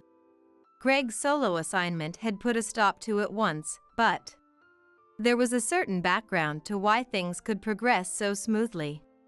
The one who supported our decision was David. I was perplexed by the change in my in-laws, who had even started asking for money, but I couldn't confide in Greg because I didn't want him to worry, so I continued to spend my days feeling down. David was the one who noticed and saved me. He said he didn't get along well with my in-laws' home and offered to help if I had any troubles.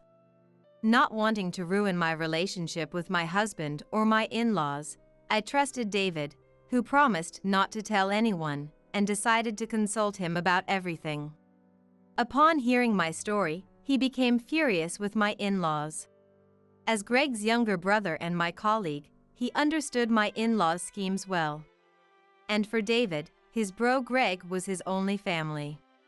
He said that I, as Greg's wife, was like family too. I think our parents will eventually try to live together in that house or conveniently kick you two out and make it their own.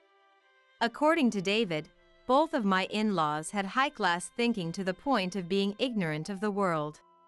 They were pretentious and didn't hesitate to use any means necessary. Especially Melissa, who was terribly selfish. While she pretended to be a lovely lady when she was keeping up appearances, she was actually a nasty person who only thought about her own convenience. Because they were blood-related family, the episodes about my in-laws that David shared were all intense. Since they put on a front in front of their eldest son, who was the successor, Greg probably never had to see this side of his parents. Anyway, when it was suggested that I should sell the land early to avoid having it taken by my in-laws, I agreed with David's opinion and decided to proceed with the sale. No matter how precious it was, having been left by my dear grandfather, I wanted to avoid this house becoming an obstacle for my husband and me. Rather, it was because it was precious that I didn't want to leave any roots of trouble. Of course, I didn't decide on my own. I discussed it with Greg while he was still alive and got his consent. At that time, he learned about all of his parents' actions. I really didn't want to tell him, but I couldn't complete the sale all by myself. However, he properly understood my feelings of not being able to consult him, and on top of that, he declared that he couldn't forgive his parents' actions. "I'm sorry I didn't notice. If it's okay with you, Kathleen, let's complete the sale before my parents make a move. I'm sorry, even though it's the precious house you inherited from Grandpa. No, he would agree that we should let it go if it's going to cause trouble. I decided to sell the land to protect my future with Greg, not my relationship with my in-laws. Regarding the sale, David, who was a real estate expert, did his best to find the most suitable buyer. What I had to do was find a new place to move to as soon as possible and act naturally so my in-laws wouldn't notice. Since we had been living in the house, it had some signs of use but was as good as new, and we kept the price down accordingly. Then, we were able to find a buyer right away, and the sale went smoothly. That was the family that arrived earlier. I had actually planned to wait for his return in our new home that we moved to. Greg was also happy about the sale, so that's the only thing I regret. The movers start bringing in the furniture. Disregarding my expelled in-laws, the moving work steadily progressed. My in-laws didn't make a fuss and just watched in a daze, but they couldn't stay like that forever. The moving company that my in-laws had hired came demanding an explanation, looking angry. From the company's perspective, there was an incomprehensible deficiency causing a booking issue with the move. They pressed my in-laws, saying, "I can't believe something like this happened. And this is a breach of contract." But my in-laws were vague and couldn't explain well. In the end, it was decided that the household goods would be taken back for the time being, but due to the unexpected situation, it seemed that a substantial surcharge would be billed. Perhaps finally understanding the series of events, Melissa clung to me, trembling. "Since this is the house of my son's wife, it's our house. Right? This is strange, isn't it?" She lined up desperate excuses, trying to somehow persuade me, but I ignored them and left with just my carry-on luggage. The land already belonged to the new family and wasn't even mine anymore, so there was nothing I needed to answer for. Things went smoothly even after Greg's funeral. I did come face to face with my in-laws, and they seemed to want to say something to me about the house, but in the end, they couldn't say it and hid before leaving. I no longer had any obligation to fulfill toward my in-laws either, so since I had no business with them, I hardly spoke to them at all. I spent my days peacefully without incident. In the new house. In the small house where my husband and I were supposed to restart, I faced the sadness of losing Greg. I had a large amount of savings from the sale, but now that Greg was gone, the plan to build our own home had vanished. As I returned to work, I immersed myself in the few memories I had with Greg and took a fresh look at myself to gradually become more positive. On the other hand, my in-laws, especially Melissa, must have had a frustrating sense of dissatisfaction building up. I didn't want to be involved with them anymore, so I didn't even let them know the location of my new residence. Unable to interact with me, that seemed to further increase Melissa's dissatisfaction. She had been putting on airs for her eldest son, and she couldn't go to David, with whom she had a bad relationship, at this point. However, the stress of not knowing my whereabouts kept piling up, and eventually, Melissa lost her balance. One late night, she committed the vicious act of spilling gasoline around the sold house.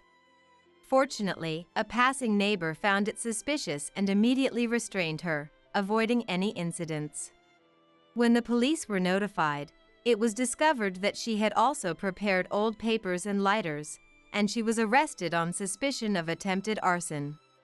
The husband, who had almost been set on fire, became furious when he realized the culprit was the woman who had barged in on moving day, and he contacted me too, saying he would definitely press charges.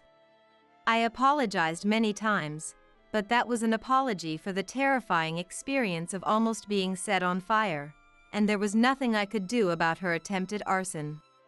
In the end, Melissa, who was fixated on the house, couldn't avoid being charged. I also apologized repeatedly and somehow gained forgiveness, promising that such a thing would never happen again. She had grown up spoiled, not knowing poverty, and she could get anything she wanted. That's probably why she felt irritated when things didn't go her way, wanting that house, and a distorted jealousy sprouted within her. She grew to resent the house and land, turned to crime, and in the end, she ended up in prison. Reynolds, who was supposed to be her support, had endless fights with Melissa after her arrest, abandoned her, and forcibly finalized their divorce. So even after serving her sentence, her home to return to was completely lost. However, that could be said to be the result of the actions she chose. David was lonely after losing his bro, but he encouraged me, saying, I can endure it because I have my Sael. My ties with my in-laws were safely cut, but I hadn't lost all my family. I decided in my heart to spend my days peacefully, for the sake of Greg, who was watching over me from heaven.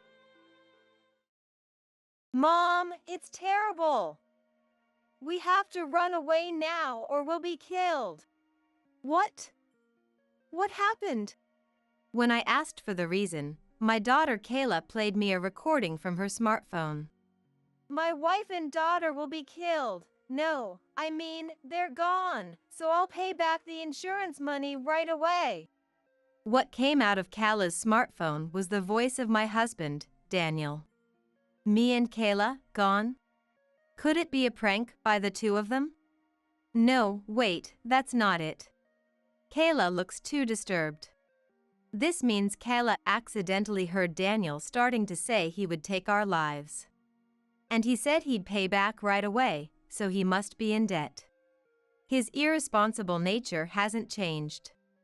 I've known Daniel for over 20 years since we met in college.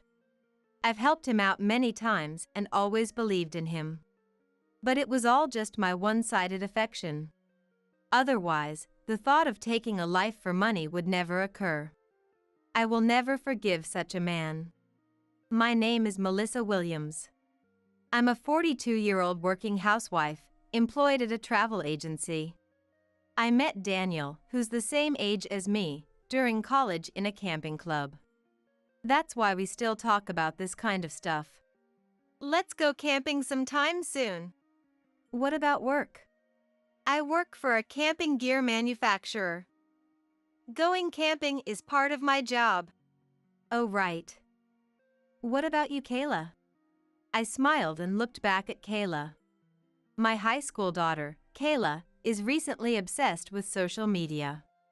Even now, she's fully engrossed in her smartphone. But Kayla is making an okay sign with her left hand. I got pregnant with Kayla when I was 25, which led to my marriage with Daniel. So, Kayla is a crucial part of our bond. The happiness we have now is all thanks to Kayla. I don't say it out loud, but I always think so. After all, Daniel and I started dating when we were college students. We hit it off in the same camping club, which led to our relationship. Daniel, as a boyfriend, was almost perfect. Being outdoorsy, he had a good physique and was reliable. His sense of fashion was also great. Most of all, I liked how kind he was to me and that he was a good listener. However, as a marriage partner, there was something that bothered me. That was his sense of money. Back then, Daniel often asked me this. Melissa, could you come over and cook? Could it be? When I asked, Daniel put his hands together. Then he would plead. Sorry, I'm broke. I have nothing to eat until my part-time job paycheck comes in. Figures. Daniel being broke was a usual occurrence, so being asked like this was common. Please, just until I get my paycheck next week. Make meals until then. I guess I have no choice. Is that okay? To Daniel's question, I nodded slightly. In fact, Daniel has no parents. He lost them in a fire at his house when he was in middle school. I wonder if Daniel doesn't get any money from home? I've thought this more than once or twice. But it's private, so I couldn't easily ask. Afterward, I bought groceries at the supermarket and visited Daniel's room. I've been waiting, Melissa. Come on in. Guided by Daniel, I entered the room. Then, instantly, something caught my eye. What's this? This? Cool, right? I bought it. Daniel said proudly. At his feet, there were camping cooking equipment, a sleeping bag, and a tent still in its box, all scattered around. You bought all of this? I spent all of last month's part-time job earnings on it. You're kidding, right? You said you bought stuff last time too. In my surprise, I ended up speaking in a stern tone. Then Daniel suddenly looked angry. What, you have complaints? No complaints, but this is clearly a waste. This is why you're always broke. I told him straight. But Daniel coldly said, It's my money, I can spend it how I want. But camping is my hobby. Don't interfere with this. Daniel yelled at me. It's always like this with Daniel.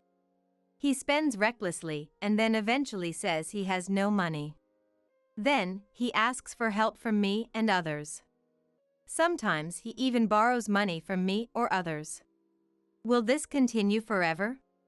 Because of these worries, I couldn't consider Daniel as a marriage partner. As time went on, we graduated from college. I landed a job at a travel agency, and Daniel got a job at a camping gear manufacturer. However, with graduation and employment as turning points, I was considering breaking up with Daniel. Continuing the relationship as it was, marriage seemed difficult. It would be better for both of us to clearly part ways. That's what I thought, but as soon as he started working, Daniel changed completely. He worked seriously and didn't waste money at all. He didn't go out drinking with colleagues, nor did he wander around. We have to save for marriage, right? Are you really going to save? And not go into debt like before? Of course not. I promise. I was moved by Daniel's words. He was different from the irresponsible Daniel of our student days. Maybe marrying him wouldn't be so bad. I continued dating Daniel. Eventually, at the age of 25, I got pregnant with Kayla. We finally became husband and wife. In the early days of our marriage, Daniel helped with child-rearing and household chores. So, I truly thought he was a good father. But that life didn't last long. Soon after giving birth, I returned to work. When we started leaving Kayla at a childcare center, Daniel's attitude changed significantly. Daniel, help me clean the room. No way. I have to go out. Can't you help a little? You hardly ever help with the chores anymore. I handed the vacuum cleaner to Daniel. But Daniel didn't take it. Instead, he turned away and said, Housework and child-rearing are the wife's job. You do it. What's that supposed to mean? You used to help. I couldn't help but yell. Then Daniel frowned and muttered, That was because Kayla was little. Now, it doesn't take that much effort, and you can manage on your own. That's not true. Enough. I have things to do now. With that, Daniel left on his own. What's with him, really? Most men push housework onto their wives. I understood that well. But being in that position myself made the words weigh differently. At least he's still working. Maybe that's good enough. I muttered as I started cleaning. I threw away the insurance flyers Daniel had been looking at into the trash. He even left someone's business card out. He's really messy. I didn't want to be blamed if Daniel lost that business card. So, I took a photo of the business card with my smartphone before placing it on the table. As I continued cleaning, I suddenly realized something odd. Wait. Where's my jewelry? My favorite piece of jewelry was missing. Did I leave it somewhere? No, I'm sure I put it in its case. I searched the room while cleaning, but it was nowhere to be found. Hours went by, and when Daniel came home in the evening, I asked him, "Daniel, have you seen my jewelry?" I don't know." "You didn't sell it, did you?" Daniel looked flustered when I asked, but he quickly denied it. "Of course not." Yeah, right. The possibility of Daniel having sold it existed, but there was no proof. Despite my suspicions, I couldn't press him any further. Despite such misunderstandings and small troubles, we were living happily. Over time, Kayla grew up and became a high school student. With less to worry about, I focused on my job. I was leading a fulfilling life. Then one day, Daniel, who had returned from work, asked me, "Melissa, are you insured?" "I am insured, yes." "Good, then." I felt uneasy about Daniel's odd behavior. When I sat in front of Daniel, he handed me a pamphlet. He started talking fluently as he showed it to me. "A housing complex is being built in the next town." "A housing complex?" "A place with built houses for sale. Houses all lined up and—" Daniel showed me photos on his smartphone. "I see," I thought, then Daniel said something unexpected. "I actually want to buy a new house there. That's why I asked about the insurance." When buying a house and taking out a loan, it's common to join a group credit life insurance. "That's all he was asking about," Daniel said. "Buying a house? Are you sure it's okay?" "Of course. It might trouble you, but it's no trouble at all. I'll work hard too, so let's buy one." I thought owning a home was a dream far beyond reach. But it was becoming a reality. I was overjoyed, feeling like I was on top of the world. After some time, on a particular Sunday, we, as a family of 3, headed to sign the contract. It was about a 30-minute drive from our current condominium. Upon arrival, among the lined-up built homes, there was a prefab office. "Nice to meet you, I'm Jason Garcia, your agent." Perhaps because Daniel had talked to him beforehand, the home builder agent, Jason, quickly appeared. We were shown around the model house under Jason's guidance. While we were each looking around the house, Kayla came running from somewhere. Mom, come here. Kayla forcefully took me to the prefab office. Once inside, Kayla closed the door. "What's wrong, Kayla?" "Mom, it's terrible. We have to run away now or we'll be killed." "What? What happened?" When I asked for the reason, Kayla played me a recording from her smartphone. My wife and daughter will be killed. No, I mean, they're gone, so I'll pay back the insurance money right away. It's okay, I'll pay it right away. The voice coming from Kayla's smartphone was Daniel's. Moreover, he sounded terribly panicked. Me and Kayla, gone? Before that, he almost said kill. Could it be a prank by the two of them? No, wait, that's not it. Kayla looks too disturbed. This means Kayla accidentally heard Daniel starting to say he would take our lives. And he said he'd pay back right away, so he must be in debt. His irresponsible nature hasn't changed. I've known Daniel for over 20 years since we met in college. I've helped him out many times and always believed in him. I thought we had been supporting each other since we got married. But it was all just my one-sided affection. Otherwise, the thought of taking a life for money would never occur. That man. I'll never forgive him. Confused still, I asked Kayla. Kayla, how did you get this? Dad was talking on the phone outside, so we wouldn't hear, said Kayla, with a pale face, trembling. I hugged Kayla. Dad almost said kill. That means to kill, right? It's okay, Kayla. I'll take care of it. Right then, the entrance door suddenly opened. Kayla and I were startled. Sorry. I was in a hurry. It was Jason who entered.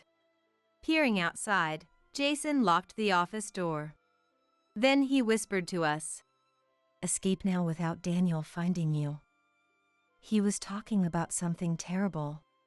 Something terrible? Yes, about you too.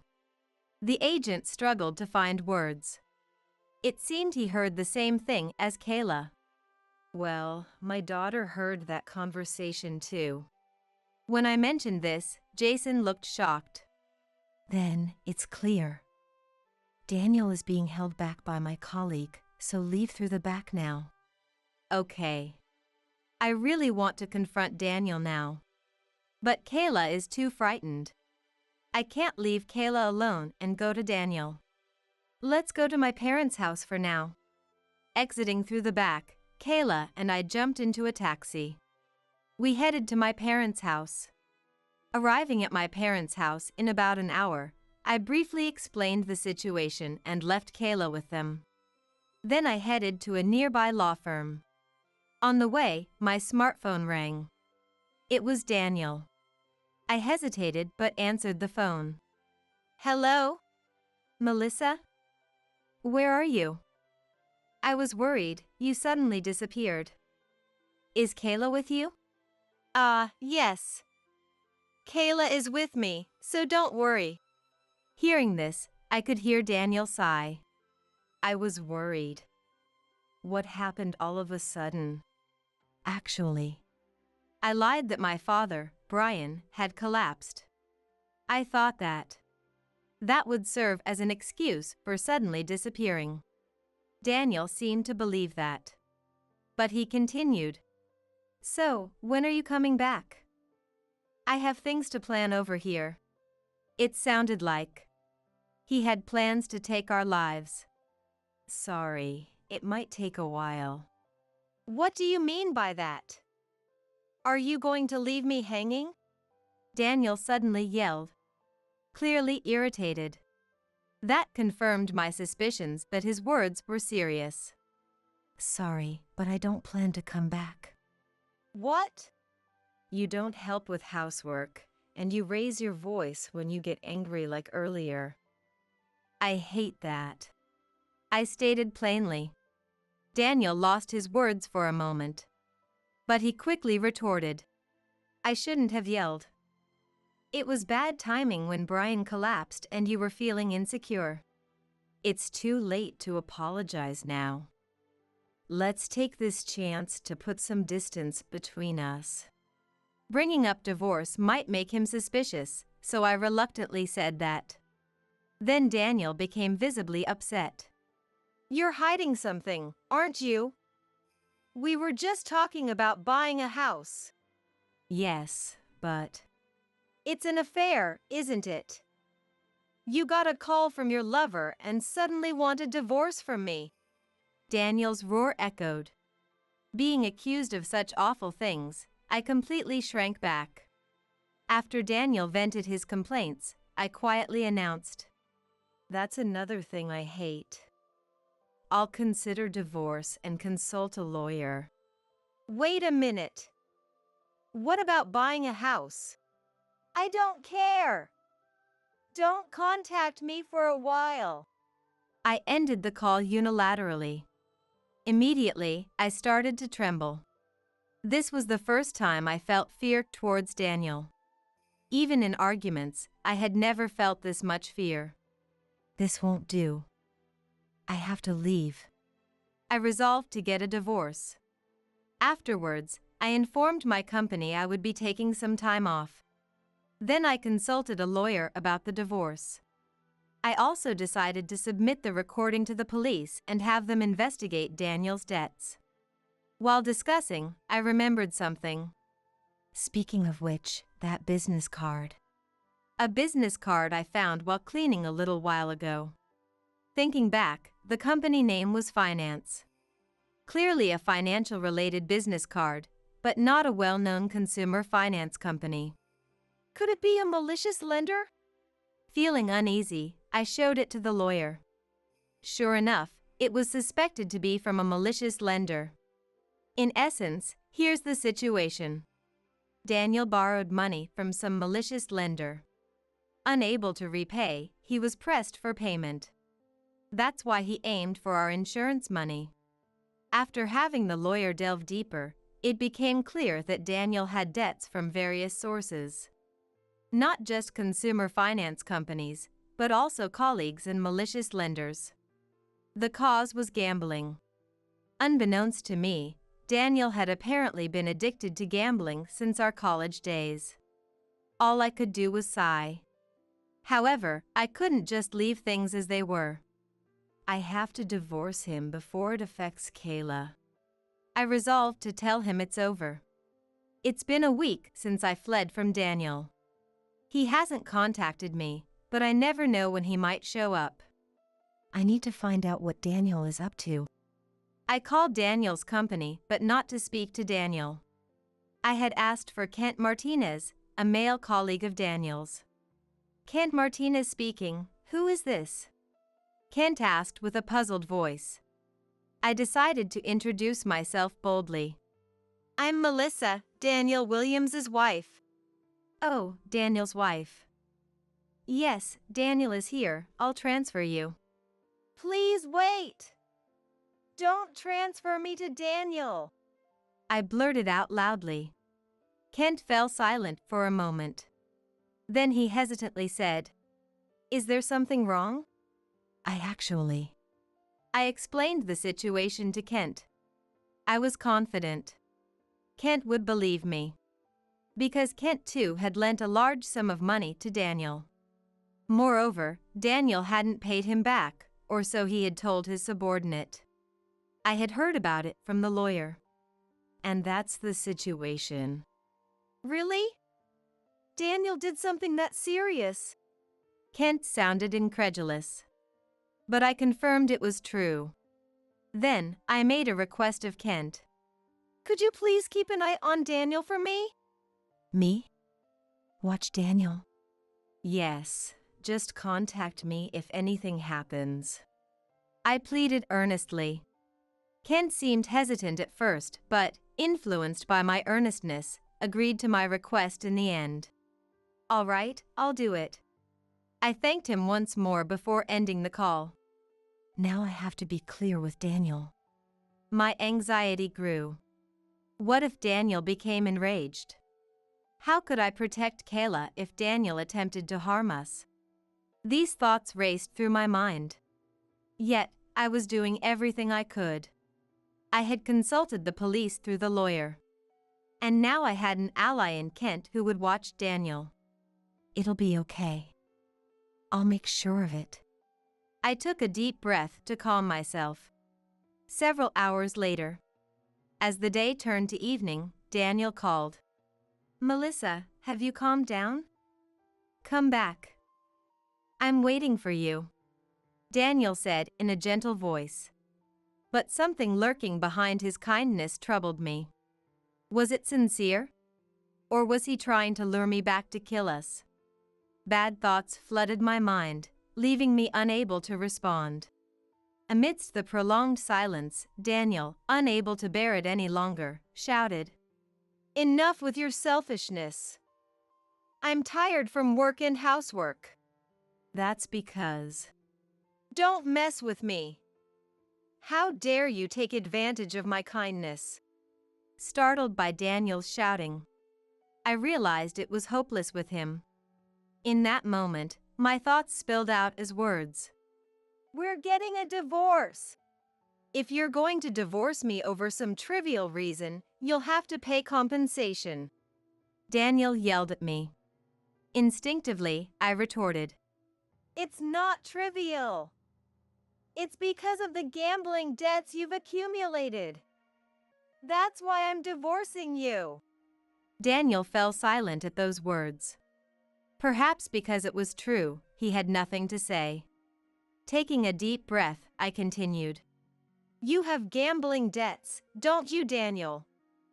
Tell me the truth. That's not it. What's not it? You promised you wouldn't get into debt, remember? A verbal promise before we got married. Daniel seemed to recall it too and said no more. I'm divorcing you because you broke your promise. You'll hear from my lawyer, so sign the divorce papers. All right, but I won't pay any compensation. It's not about cheating or anything. I'm not expecting any compensation because of the debt. Just stay out of our lives from now on. I'll change everything, the beneficiary of the insurance, and make sure we have nothing to do with each other. I said this and hung up without waiting for Daniel's response. It was over. I sighed deeply, still holding my smartphone. But the next day, everything changed. After dinner, as I was relaxing with Kayla, my smartphone rang unexpectedly. An unknown number.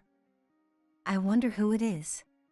I answered the phone, puzzled, and heard an unfamiliar man's voice from the other end. Hello. Is this Melissa Williams?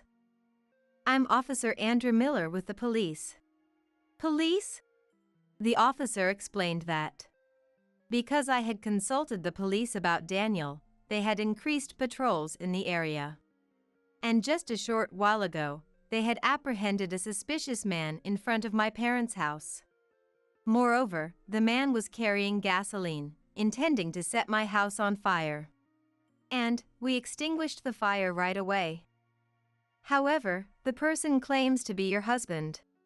My husband! Daniel! The police were holding Daniel, the suspicious man. I couldn't hide my shock. So, we rang the doorbell, but it seems you were out, so we contacted you by phone. Where are you now? I'm currently staying at a hotel with my family. Actually, I had heard some information. I explained the situation to the officer. The story goes back a few hours, when I was preparing dinner at my parents' house. I received a call from Kent on my smartphone. Melissa? You and your family should get away immediately. What happened? Daniel had brought a portable gasoline can used for camping. He said it was for work, but when I secretly checked, it was filled with gasoline. He might be planning to set the house on fire. That's what Kent said. So, I took Kayla and my parents and evacuated to a nearby hotel. At the same time, I had informed both the lawyer and the police about the situation. And while telling this story, I headed to the scene. Upon arriving in front of my parents' house, there were many police officers present. Moreover, Daniel was being restrained. Melissa! Explain this to me. Daniel's voice was almost a shout. But I ignored him and approached the police officer named Andrew who had called me. Is this your husband for sure? Yes, but there's no mistake that he's also a criminal. As I said that, Daniel shouted. Stop it! It's a misunderstanding, tell them. Why should I? Why? Because it's obvious. Why would I hurt my own wife and daughter? Daniel said this without a hint of remorse. In that moment, unable to contain my anger, I played the recording. Upon hearing it, Daniel collapsed to the ground. You wanted the insurance money, right? Well, you won't be getting any. Reflect on your actions behind bars. Wait, please! Shut up. Now you'll live in fear. Daniel looked puzzled at my words. I decided to explain further. You wanted to pay back the people who lent you money for your debts with our family's insurance money, right? I'm sure they'll come to collect even if you're behind bars. No way! No! Daniel began to struggle. Soon, police officers restrained him and took him away. Later, Daniel was charged with arson among other crimes and received a guilty verdict. He is appealing, so the verdict is not yet final.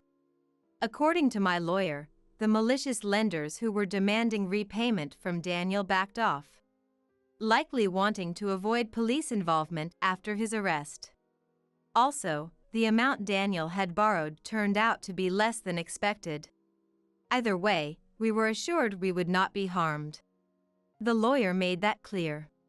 By the way, Daniel and I divorced shortly after his arrest. While I can't expect any compensation, the risk of Daniel trying to take my life is gone. Thanks to that, Kayla and I can live in peace. I also thanked Kent later for his help. It turns out Kent is single and likes outdoor activities, and we got a bit closer. We have a good relationship now. Maybe it could become something more once Kayla is independent. But that's a story for later. After all, the happiness we have now is all thanks to Kayla. I'm thinking of expressing my gratitude to Kayla for the first time. The $2 million and the house will go to Anna. All right, after all, you're just an outsider. Am I really an outsider? Well, you're more like extended family, I guess. It's fine, right? You've got your job, but Anna's got nothing. If I'm gone, she won't be able to support herself. Plus, it's Anna who stayed with me all this time since I got out of the hospital. So I want everything I have to go to Anna. She's the one who's been here for me. My husband Ethan had an accident and now needs full-time care. I was ready to step up and help him with his daily life, but Ethan made the decision to move in his sister, Anna, who had just gone through a divorce and was unemployed. He wanted Anna to take care of him. That's why Anna came to live with us. But the truth was, Anna didn't really help with anything. She didn't take care of Ethan or the house. On top of that, Ethan just spoiled her. In the end, it only made my load heavier. And before I knew it, I was acting as the housekeeper for both of them. Now here we are. Ethan, who's been given a month to live, suddenly says he wants to leave everything to Anna. But I know the real story. Well, I see. Then I guess it's time for a divorce. I didn't want to get caught up in any more drama, so I decided to take Ethan's offer and divorce him. I'm Maggie. I'm 34 years old, and I work in an office. My husband, Ethan, runs a construction business. He has connections with some major construction companies, so his company is pretty well known. Ethan is 36, still young, but he's running a big company because he inherited it from his father, Kevin. This company was founded by Ethan's grandfather, and for years, Kevin ran it. But now that Kevin's in his late 60s, he retired last year, and Ethan took over the business. Because Ethan's so young, people often say he's lacking in experience. Still, Ethan doesn't let that get to him. He works hard every day, putting in long hours and studying to prove himself to everyone around him. He doesn't even take weekends off. Because of that, we barely spend any quality time together as a couple. To be honest, we've only been married for 2 years, so I'd really like to spend more time with him. And given my age, I'm starting to feel a little anxious about having children. Since Ethan was working so hard, I didn't want to burden him with how I felt. I decided to wait until things settled down at work, and when he had some free time, we could have a proper conversation. However, while I was waiting, a huge incident happened that made it impossible for us to talk things over in a calm way. One day, while I was at work as usual, I received a phone call from the hospital. Wait, Ethan. I was stunned when I saw Ethan lying in a hospital bed. Ethan had been hit by a truck while he was out for work. The driver had been distracted by his smartphone and wasn't looking at the road ahead, and the truck had been speeding. Ethan had been hit and was badly injured, with broken arms and legs, and his whole body was wrapped in bandages. Some of the bandages were stained with blood. and the severity of the accident and the pain of his injuries were all too clear just from looking at him. Ethan, who had sustained such serious injuries, was unconscious, quietly lying in bed. It almost seemed like he was just catching up on the sleep he had missed while working so much. It turned out that Ethan had also sustained a serious head injury during the accident. He had been thrown from the truck, and his temple had slammed into the concrete ground. The doctors said they couldn't predict when he might wake up. He might never wake up, they told me. At that moment, I should have been in despair. But I only partially believed what the doctors said. I knew that doctors often communicate the worst-case scenario. They tell you a prognosis like, you have 1 year left to live, so that if the patient dies sooner, the family won't blame them for giving false hope. A nurse friend of mine had told me this before. I firmly believed Ethan would wake up, so I continued to visit him every day. Ethan. 1 week after the accident, Ethan opened his eyes. He didn't seem to understand what had happened to him, and when I called his name, he just looked at me with a confused expression. Wait a minute, I'll go get the doctor. Ethan didn't respond to me and continued to look at me with that puzzled expression. I was concerned about his reaction, but I left the room to find the doctor. I was relieved that the worst-case scenario, where he would never wake up, had been avoided. But when I heard the doctor's explanation, I realized the situation was not as good as I'd hoped. It was a result that was about 3 steps below the worst-case scenario. Look, I bought you an electronic memo. Oh, sorry, you can't hear me. Right, just wait a second. I gestured wait to Ethan, and then showed him the electronic memo I had bought, writing down, I bought this. Ethan nodded slightly and responded to my writing. Ethan had lost his hearing in both ears due to the accident. It seemed he had developed some hearing impairment. Since Ethan couldn't hear, we started communicating through gestures and writing.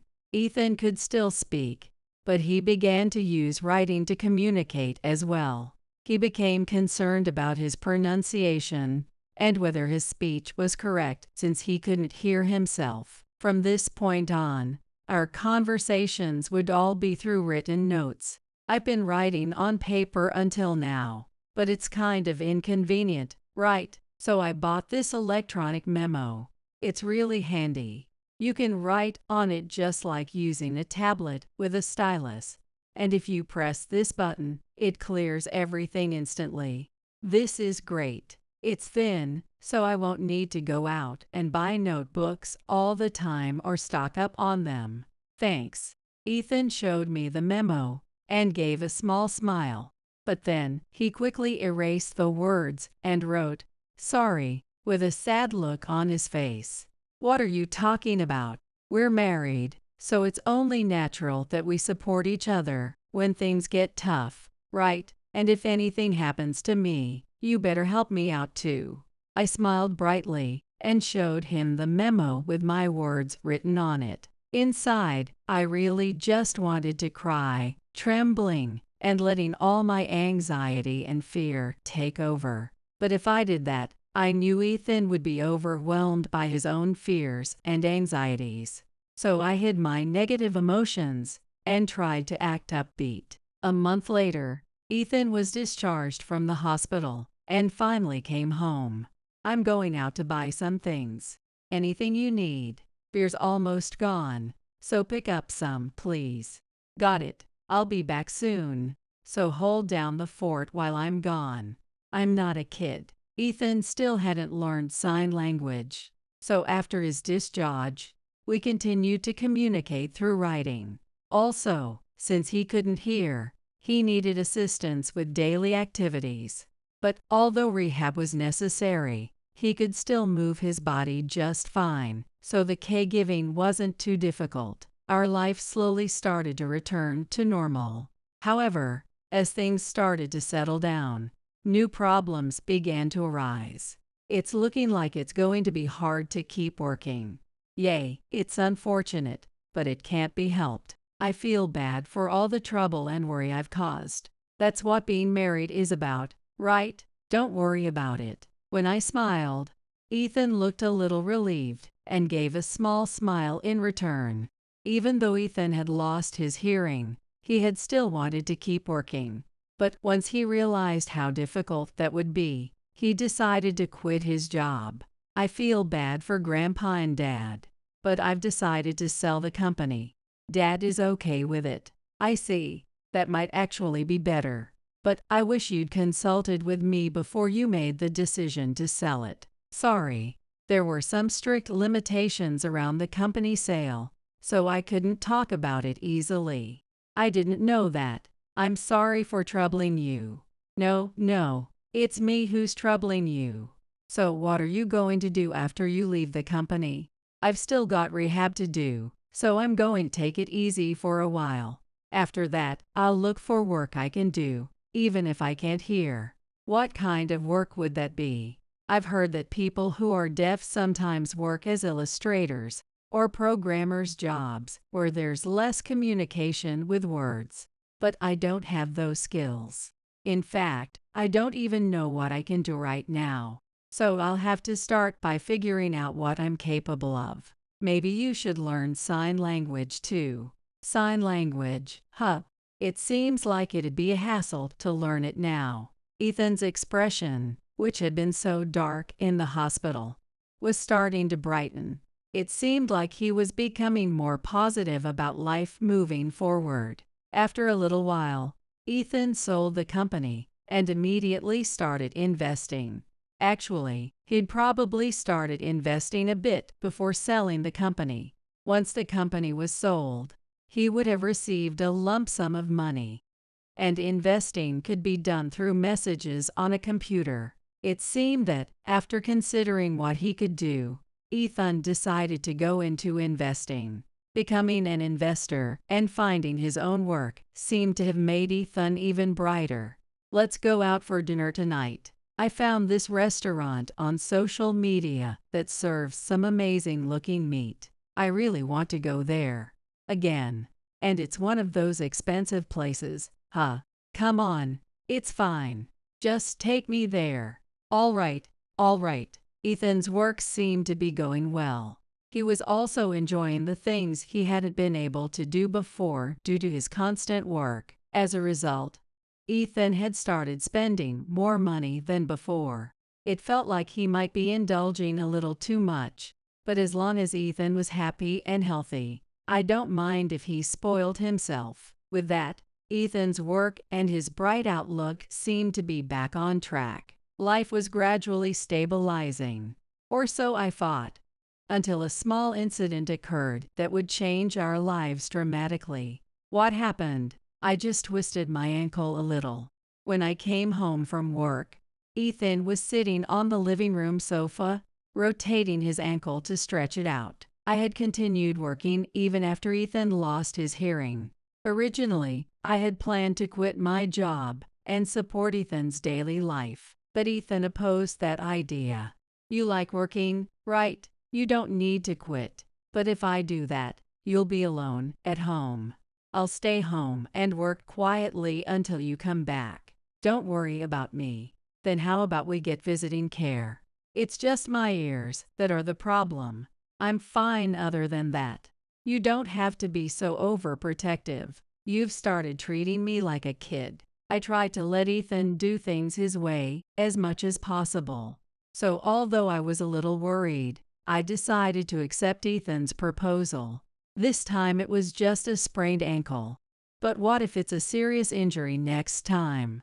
I'll still quit my job and stay with you. Stop treating me like a kid. Then let's use visiting care. I don't want strangers taking care of me. How about this? When I heard Ethan's suggestion, I crossed my arms and furrowed my brow, thinking deeply. His proposal was something I initially couldn't accept. However, I didn't want to lose the brightness that had returned to Ethan, so I decided to go along with it for now, setting a 3-year limit. "Maggie, it's been a while. Thank you for everything you've done for Ethan." "Oh, I didn't do much. Ethan does everything on his own, so I'm not sure how helpful I've been. That's not true. Ethan definitely appreciates your help. By the way, where's my room?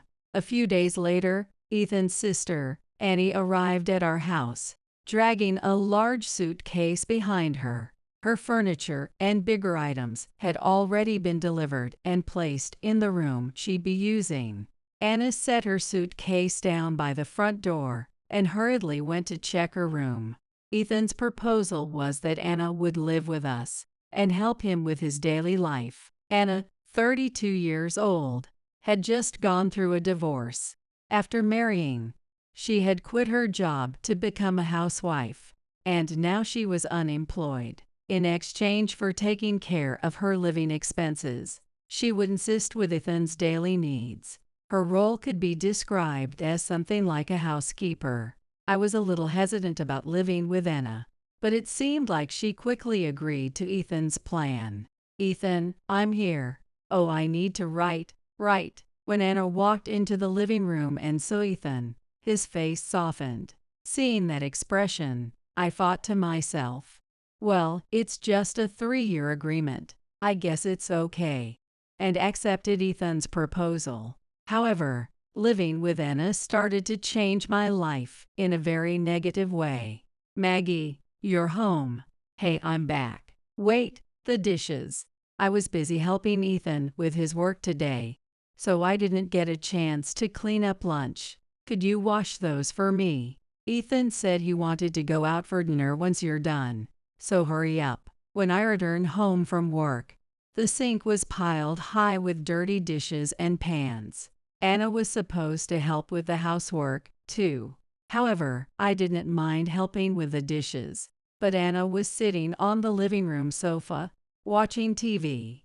There were even drinks on the table, and it was clear she hadn't just sat down. Anna was supposed to be here to help Ethan with his needs and assist with housework, but it didn't seem like she was doing either. I had no time to rest after a tiring day at work and had to get the dishes done first. "Are you finally done?" "All right, I'll go get Ethan." "Get the car ready."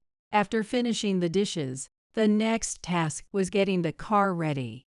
At this point, I wasn't sure who was supporting Ethan and doing the housework. Soon after, Ethan and Anna came out of the house, both smiling.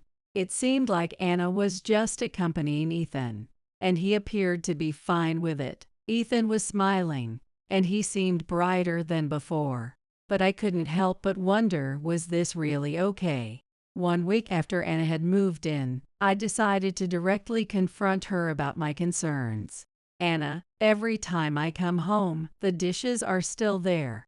And you haven't cleaned once this week. You haven't even gone shopping. And when it's time for dinner, Ethan suggests going out instead of you cooking. When we don't eat out, I'm the one cooking. You're supposed to help with the housework and support Ethan, right?" "What? Are you saying I haven't done anything?" "I've been helping Ethan while you're at work. I'm really busy." "Why are you saying this to me?" "No, I'm not saying you've done nothing. I'm willing to help with Ethan and the house, too. But I just feel like I need a bit more help from you. I wouldn't mind if this is from Ethan. But why are you saying all this to me?" Anna glared at me sharply and walked off to her room. I cleaned up the drink she had left on the living room table. I hadn't seen what Anna was doing around the house while I was at work, but I couldn't help feeling that she wasn't doing as much as she claimed when it came to supporting Ethan and taking care of the house. I could tell what was going on around the house just by looking at the dishes, the state of the fridge, and the rooms. Ethan would also ask me for favors like, "Can you buy this?" or "Could you take care of this for me?" And when I came home from work, it wasn't uncommon for neither of them to be around while I came back carrying bags of groceries. It felt like I had 2 big kids at home. It was time to remind both Ethan and Anna of the reasons and promises for which they came to live here. So I decided to have a conversation with them. But the response I got from Ethan was something I never expected. I heard you said something awful to Anna. She was really mad. Why can't you two get along, especially since we're living together? What? Why? Am I the one in the wrong? Is it really such a big mistake that I told Anna she should be doing more around the house? It's obvious that you're the one in the wrong. You tried to push everything onto Anna, my needs, and the housework. I wasn't trying to push anything on her. I just thought that since we're living together, she should at least help out with the basics. She just got divorced, and she's mentally exhausted. You need to be more considerate. Well, I guess you're right. Ethan looked at me with sharp eyes, and then showed me a note. I started feeling like maybe I was the one who was wrong. Anna's divorce was only about 6 months ago. I had assumed that her emotional wounds would be healed by now. But as Ethan said, mental recovery takes different amounts of time for everyone. It seemed that Anna was still unstable, and perhaps I had been too harsh with her.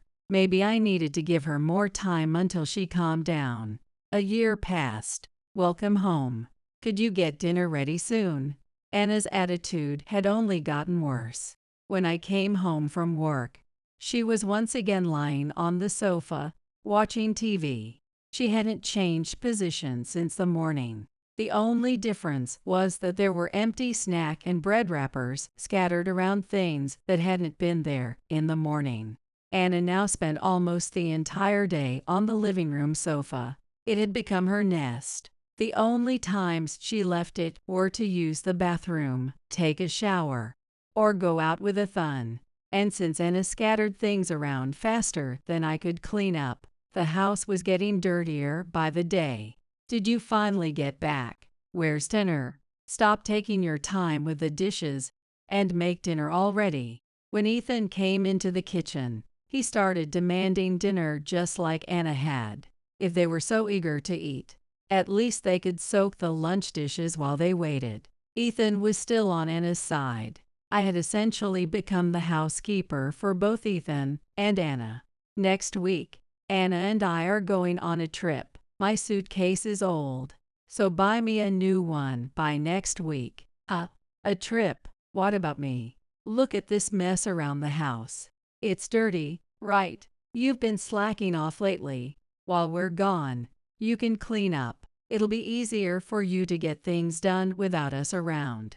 So this trip is actually for you. You should be grateful.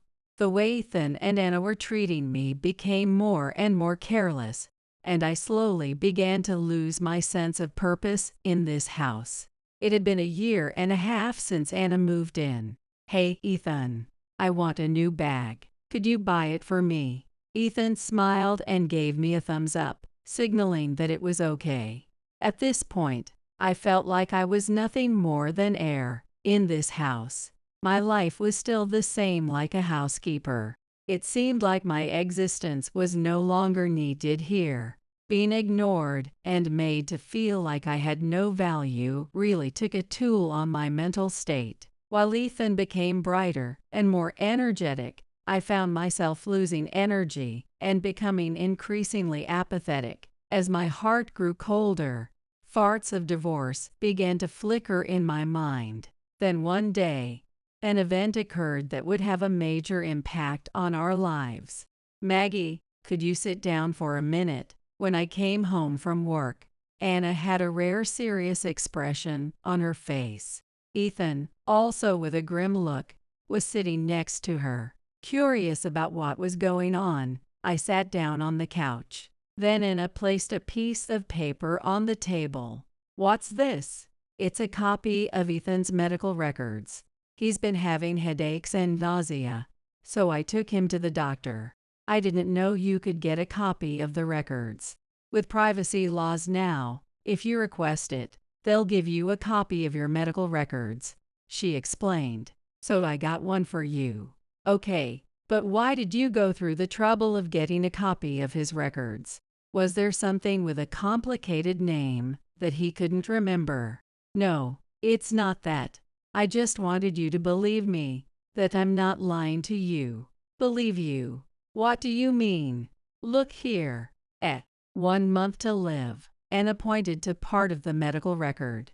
Looking at it, I sighed. Clearly stated that Ethan had been given a prognosis of 1 month to live. I was stunned. I picked up the medical record in disbelief. Ethan fractured his skull in the accident, right? Apparently, that's what caused him to develop bacterial meningitis. That accident was over a year and a half ago. How could something from that long ago cause this now? It's possible with this illness. I can't believe this. I dropped the medical record in shock. To be honest, I had been harboring resentment toward Ethan and Anna, and was already thinking about divorce. But this wasn't the ending I had imagined. I summoned all the courage I had and looked at Ethan. Though his face was somber, he didn't look like someone who only had 1 month to live. I assumed that the 1 month prognosis was the worst case scenario. It didn't necessarily mean he would die in exactly 1 month. There are people who are told they have 1 year to live and end up living for more than 10 years. However, being given a prognosis of 1 month to live meant that he was in a critical state and could deteriorate at any moment. The reality of human life hit me like a slap, and I felt my body begin to tremble in fear. Anna picked up the medical record that had fallen to the floor and gave me a lonely look. "Maggie, I'm sorry, but could you leave us alone for a while? We need to talk as a family." Ethan nodded quietly at Anna's request. Apparently, someone like me who wasn't blood-related wasn't considered part of the family. I couldn't bear the mix of anxiety, fear, and sadness that overwhelmed me. I felt like I was going to break if I thought about it any longer. So I decided to leave the house for a few days, not thinking about anything. I packed my things into a suitcase that I had bought for Ethan's trip and headed for a hotel. However, just 5 minutes after leaving the house, I realized I had forgotten my work bag. I dragged my suitcase and returned home for a moment. The front door was left wide open. I didn't think about it and just entered the house. Then I heard voices coming from the back of the house. I thought Anna might be on the phone, so I quietly entered to avoid disturbing her. As I walked down the hallway, I could clearly hear Anna's voice. I listened to their conversation and was hit with an overwhelming shock. They'd been lying to me all along. But in the next moment, anger began to rise within me. However, expressing that anger here wouldn't be a good idea. I tightened my stomach to hold back my anger and quietly left the house. 3 days later, I received a message from Ethan saying, "We need to talk." I returned home. "Maggie, could you sit down?" When I entered the house, Ethan and Anna were sitting on the living room sofa. Just like 3 days ago, it seemed like Anna was the one leading the conversation, not Ethan, who couldn't hear. "We talked, and Ethan and I both think you should divorce him," Anna said. "Why?" "Because Ethan only has 1 month to live, right? If you stay with him, you'll just get caught up in the mess. So I think it's better to break up now." "But what about the division of assets? Ethan is an investor and has a lot of money, right? Plus, this house was bought when Ethan was running his company." "About that, I think Ethan should explain it directly." Ethan began writing on an electronic memo pad. It seemed as though he had already decided what to write. When he finished, he thrust the memo in front of my face. "The compensation from the accident, the money from selling the company, the investment earnings, and the $2 million inheritance, as well as the house, are all going to Anna." "All right, you're not family." "I'm not family." "Well, you are family. But compared to Anna, who's blood-related, our bond is weaker, right? So you're more like an extended family member. Is that okay? You've got your job, but Anna will have nothing once I'm gone. She'll struggle to survive. Plus, Anna stayed by my side after she got out of the hospital. That's why I want to leave everything to Anna. Both Ethan and Anna had serious expressions, but I knew their expressions were just an act. I see. Then I'll agree to the divorce. Are you sure? What's wrong? Shouldn't we divorce? It's not that. I'm just surprised you agreed so quickly. I've had 3 days to think about it. I've considered things. Like Anna said, if Ethan and I stayed together, it would definitely cause more trouble. So today, I'm ready to go through with the divorce. I've even brought the divorce papers. I've signed them already, Ethan. Could you sign them too? Of course, I won't ask for any of the assets. I placed the divorce papers on the table. Ethan gave a sly grin for just a moment before quickly putting on a serious expression again, and then signed the papers. Once he finished, I quickly snatched the papers back. Okay, I'll take care of submitting this divorce application. The acting is over. You can hear, right? The 1-month prognosis was a lie. I know it's a lie. You added text to the copy of the medical record from the hospital and made a new copy, so it didn't look suspicious, didn't you? Ethan let out a slight gasp at my words. His face went from shocked to pretending to be serious again. It's not a big deal. I could always talk. The only problem is my hearing.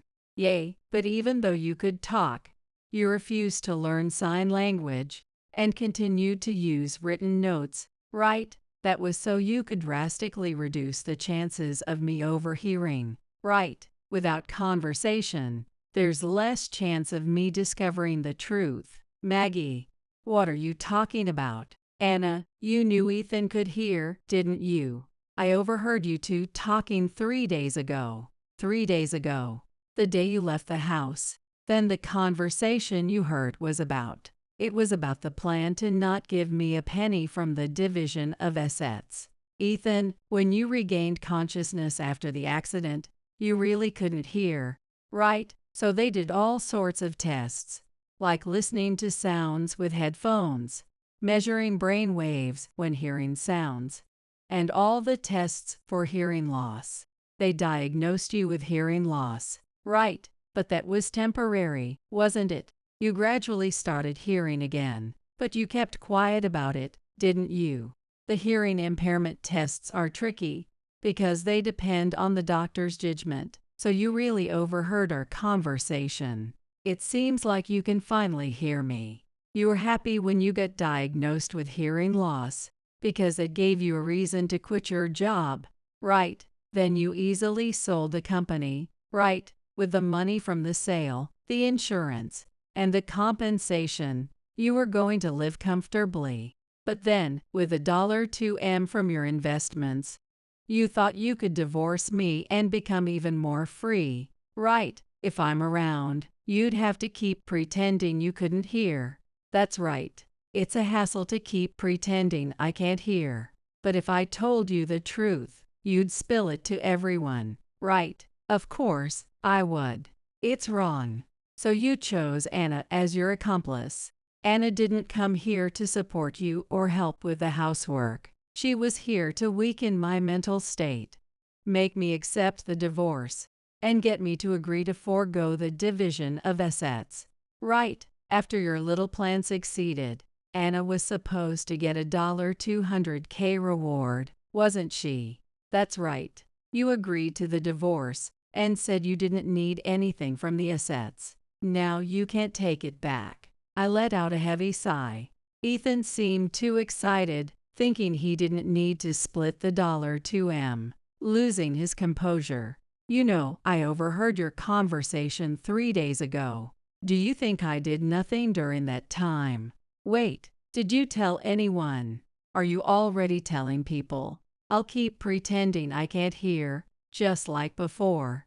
I was diagnosed with hearing loss, so as long as I don't get retested, I can say whatever I want. Too bad for you. I recorded your conversation. I've already taken the recording to the hospital and the police. The hospital and the police If you've been receiving insurance payments and disability benefits while knowing you could hear, that could be considered fraud. If you don't want to be charged with fraud, you'll have to prove that you really can't hear. But that means they'll ask for a retest, right? And if the truth comes out and you're charged with fraud, they'll probably ask you to pay back all the money you've received. Wait. If they make me pay it back, I'll have to return a huge sum. But you've got $2M now, so even if you pay it back, you'll still have plenty left, right? You don't need to give Maggie any of it, so it's fine. Do you think there will still be money left? What do you mean by that? I've already informed the company you sold about this. They asked me when you started investing. I was asked lots of questions. Wait, did you tell them everything? Of course. What's the problem with investing? Ethan's company was sold, and it merged with another company. I'm not an expert, but I know that when that happens, stock prices tend to rise. Knowing that the company was going to merge, and that the stock prices would rise, buying stock beforehand seems like a smart move. That's called insider trading. It's illegal. How much did you sell your stock for? $1. 7M. That amount. You poured all of it into the company sale, the accident compensation money, everything. You knew it would grow, so of course you did it, but putting in too much was your mistake. I don't understand. Are you saying Ethan's earnings from stocks are going to be taken away? When insider trading is discovered, it's not just the profit that gets confiscated, but the amount he sold the shares for. So not just the profits, but also the money he used to buy the stocks gets taken back. So you mean $1. 7M is going to be seized. Exactly. The money that's being reclaimed will be returned. The money he invested will be fully recovered. And that $2M is gone. He spent a lot, but can he pay it all back? This could end up as debt. He's going to have to deal with a lot of people now. Lucky me, I got to divorce you before all this. If I get caught up in a mess like this, it'd be such a hassle. Wait, what about my $200K? Ethan might end up in debt, right? He won't be able to pay you. Are you kidding me? I've been living here for 1.5 years because he promised me that $200K. What's going on with Ethan? You better pay me the full $200K. Ethan, already certain he's about to lose $2M, slumped, with his body completely drained of energy. Anna grabbed him by the collar, shaking his body roughly back and forth. As for me, as long as I got that divorce petition back, I was fine. I figured Ethan and Anna could sort things out between themselves. I left the house, making sure to flaunt the divorce papers in front of them. After that, I divorced Ethan. Ethan was bombarded with demands to return money from insurance companies, the person responsible for the accident, the government, and more. His $7M from insider trading was also seized. In the end, since he had already spent most of the money, he couldn't cover the costs with what he had left and ended up selling the house. Ultimately, Ethan was left with just $20K. It's still a pretty decent amount, but compared to the $2M he once had, it's almost nothing. What's worse, Anne reportedly said, "Give me all of it." If that happened, Ethan, with no house and no job, would be completely stuck. So Ethan suggested, "I'll give you half," but Anna wouldn't accept that, and a nasty argument broke out. In the end, they agreed to split the remaining money evenly, but their family bond was likely shattered. I moved into an apartment and continued working.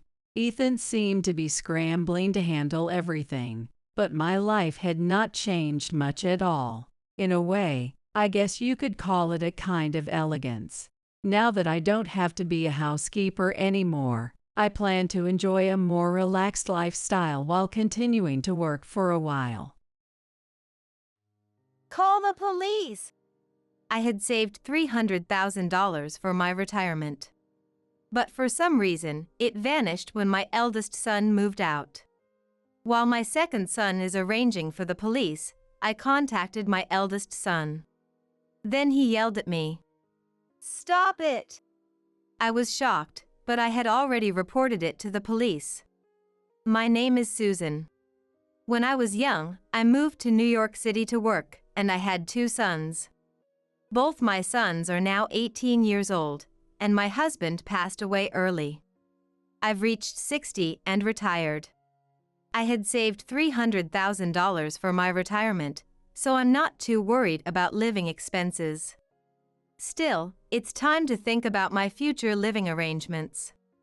During this time, my eldest son Robert, who had always lived in our parents' house, decided to move out.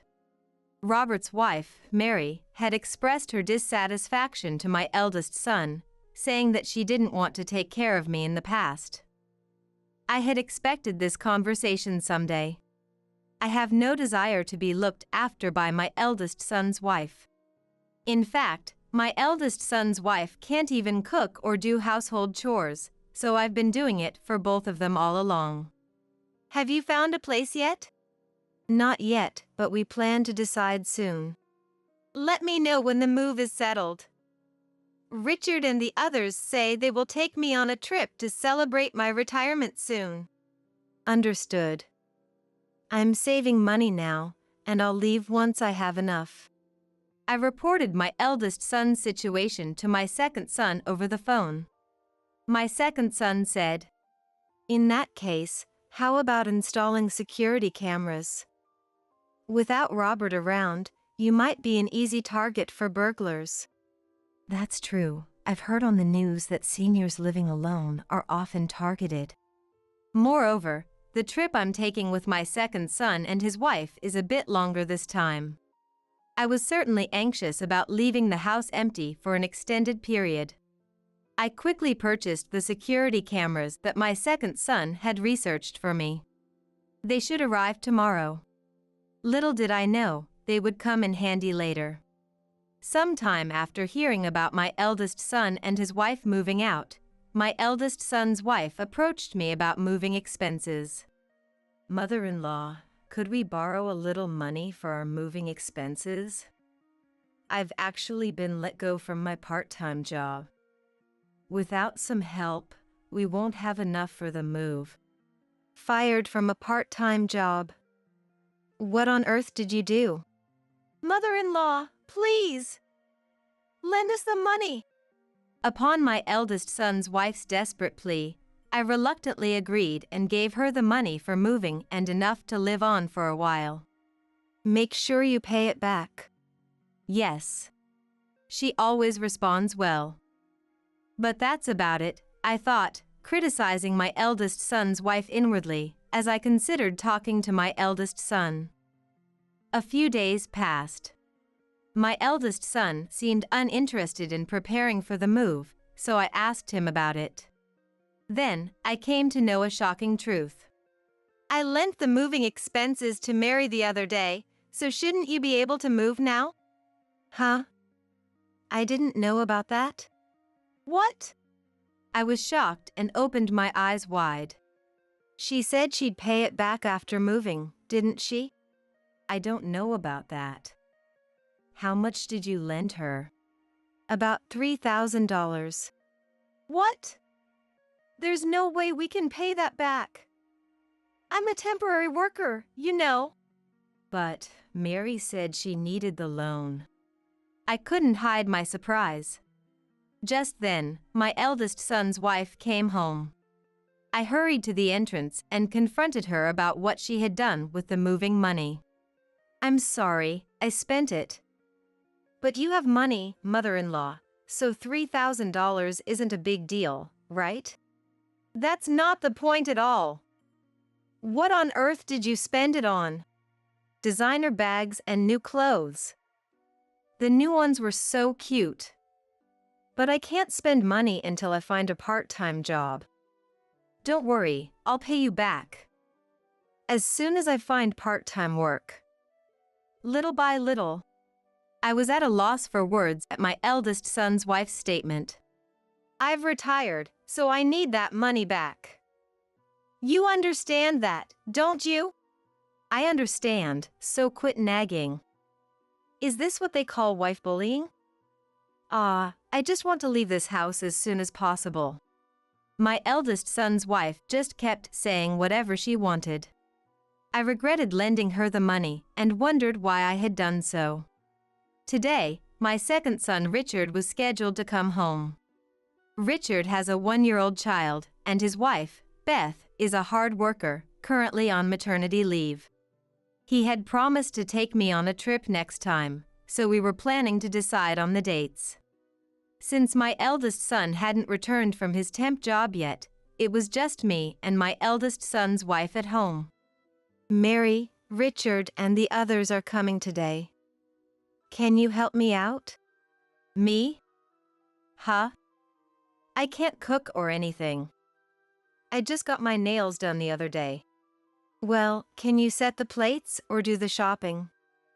Richard and the others are coming for lunch. You like Richard more than Robert, don't you, mother-in-law? That's not true. I just want to spend some quality time since it's been a while since we've seen them. When I said that, my eldest son's wife had a clearly dissatisfied look on her face. I don't intend to favor one brother over the other, but since it's been a while since we've seen each other, it's natural to give a little preferential treatment. Although my eldest son's wife has some challenges in her personality, I have never compared her to Beth. Though that's the case, my eldest son's wife doesn't like my second son's wife and always takes a confrontational attitude. When my second son and his wife arrived at the house, my eldest son's wife stared at my second son's wife. Wearing something plain again today? Can't you put a little effort into it? Especially in front of mother-in-law. It's frustrating how she says things to elevate me, things she's never even thought of herself. Don't worry about it, she's just in a bad mood. I try to provide support with those words, but my second son's wife looks down, appearing apologetic. My second son's wife is always bullied by my eldest son's wife like this. I try my best to defend my second son's wife, but it seems my eldest son's wife doesn't like that either. When I return to the kitchen, I admonish my eldest son's wife. Mary, can't you get along with Beth a little better? I do want to get along, but I just don't like that gloomy woman. Mother-in-law, please stop favoring her over me. I don't intend to. Is it because she has a grandchild? I'm certainly happy about the grandchild, but that's not why I would favor her. My eldest son's wife glances at me and snorts dismissively. I wonder if she understands. Why don't you let that woman help with this? Beth has to take care of the child too. I knew it. You favor her because she has a grandchild. My eldest son's wife says this, starts to sulk, and begins to relax with a drink, refusing to help with anything. I wanted to say that she's not a child, but I held back and let my eldest son's wife have her way. After a while, I heard the sound of my eldest son's wife arguing with my second son and his wife. Rushing over, I found my eldest son's wife, drunk, trying to grab at my second son's wife. My second son was desperately trying to stop her. What on earth are you doing? I just can't stand this woman. So what if she has a child? You think she's making fun of me? Then, my second son's wife apologized, looking guilty. I didn't realize that my sister-in-law was so bothered. I showed pictures of Emma and... You don't have to apologize. Mary's the one acting strangely. She suddenly got angry and tried to grab Beth. Putting their stories together, it seemed that the origin of the matter was my eldest son's wife teasing my second son and his wife. The story was that the eldest son's wife, fueled by alcohol, had become furious when the second son's wife remained silent in response to her incomprehensible complaints. What's wrong? I'm not in the wrong. I don't like this woman or my mother-in-law. I've decided to move out, and I feel relieved. My eldest son's wife screamed, starting to throw any dishes or glasses within her reach. I quickly moved my second son's wife and grandson away from her, while my second son desperately tried to restrain his wife. Then, my eldest son came home and was stunned to see the disastrous state of the room. My second son and his wife had come to visit after a long time, and now this. Later, my eldest son took charge of his wife, and the situation temporarily calmed down. As we cleaned up the messy room, my second son's wife looked apologetic. There had been arguments since my second son and his wife came to the house, but the travel plans were safely arranged. My second son and his wife left with smiles on their faces, and just when I was feeling relieved, my eldest son called me into the living room. By the way, my eldest son's wife had become drunk and fallen asleep. We've decided to move out earlier. We'll leave next weekend. What? Is money going to be okay? What about the house? Mary said she'll handle it. I want to keep the moving costs down, so I'd like you and Richard to help us. That's fine, but Richard left earlier. We'll have to contact him. Can you reach out to him for me? It's hard for me to ask after what happened earlier. I understand. I agreed right away. Perhaps my eldest son's wife will feel a little more relaxed once she's away from this house. I had been thinking that maybe my eldest son's wife felt strange pressure because I was around. After the earlier dispute, I might not be able to see my eldest son and his wife, but I thought that if they could spend their time peacefully, it would be good. I called my second son and his wife, who had just returned home, and explained the situation. My second son and his wife agreed with my thoughts and gladly accepted to help with the move. And today was the day my eldest son and his wife were moving out. I watched the two of them leave and then returned to the living room. Actually, I was planning to go on a trip with my second son and his wife starting tomorrow. Thank you. I hope the two of them can finally settle down. It's all right. I really hope they can settle down. While my second son and his wife are taking a break with coffee and cookies, I return to my room and start preparing for the trip. If it's a trip, it will surely cost a lot of money. Thinking so, when I opened the chest with the banking card inside, I was stunned. This is terrible! As I rushed down to the living room, my second son and his wife looked at me, dumbfounded. The savings! The banking card I was saving for our retirement is gone. At my words, my second son and his wife's eyes widened in shock. A thief? When did this happen? What should we do? As I was panicking, my second son's wife hesitantly asked, "How much was in it?" $300,000. At my words, my second son and his wife were frozen. Call the police. It must be a thief. I yelled to my second son, and he hurriedly pulled out his mobile phone. Wait, what about my eldest son and his wife? They moved without knowing a thief had been in the house, so they might have trouble if something was missing. I called my eldest son. Robert! A thief! A thief was in our house. We didn't notice at all, but please check carefully when you unpack to make sure nothing was stolen.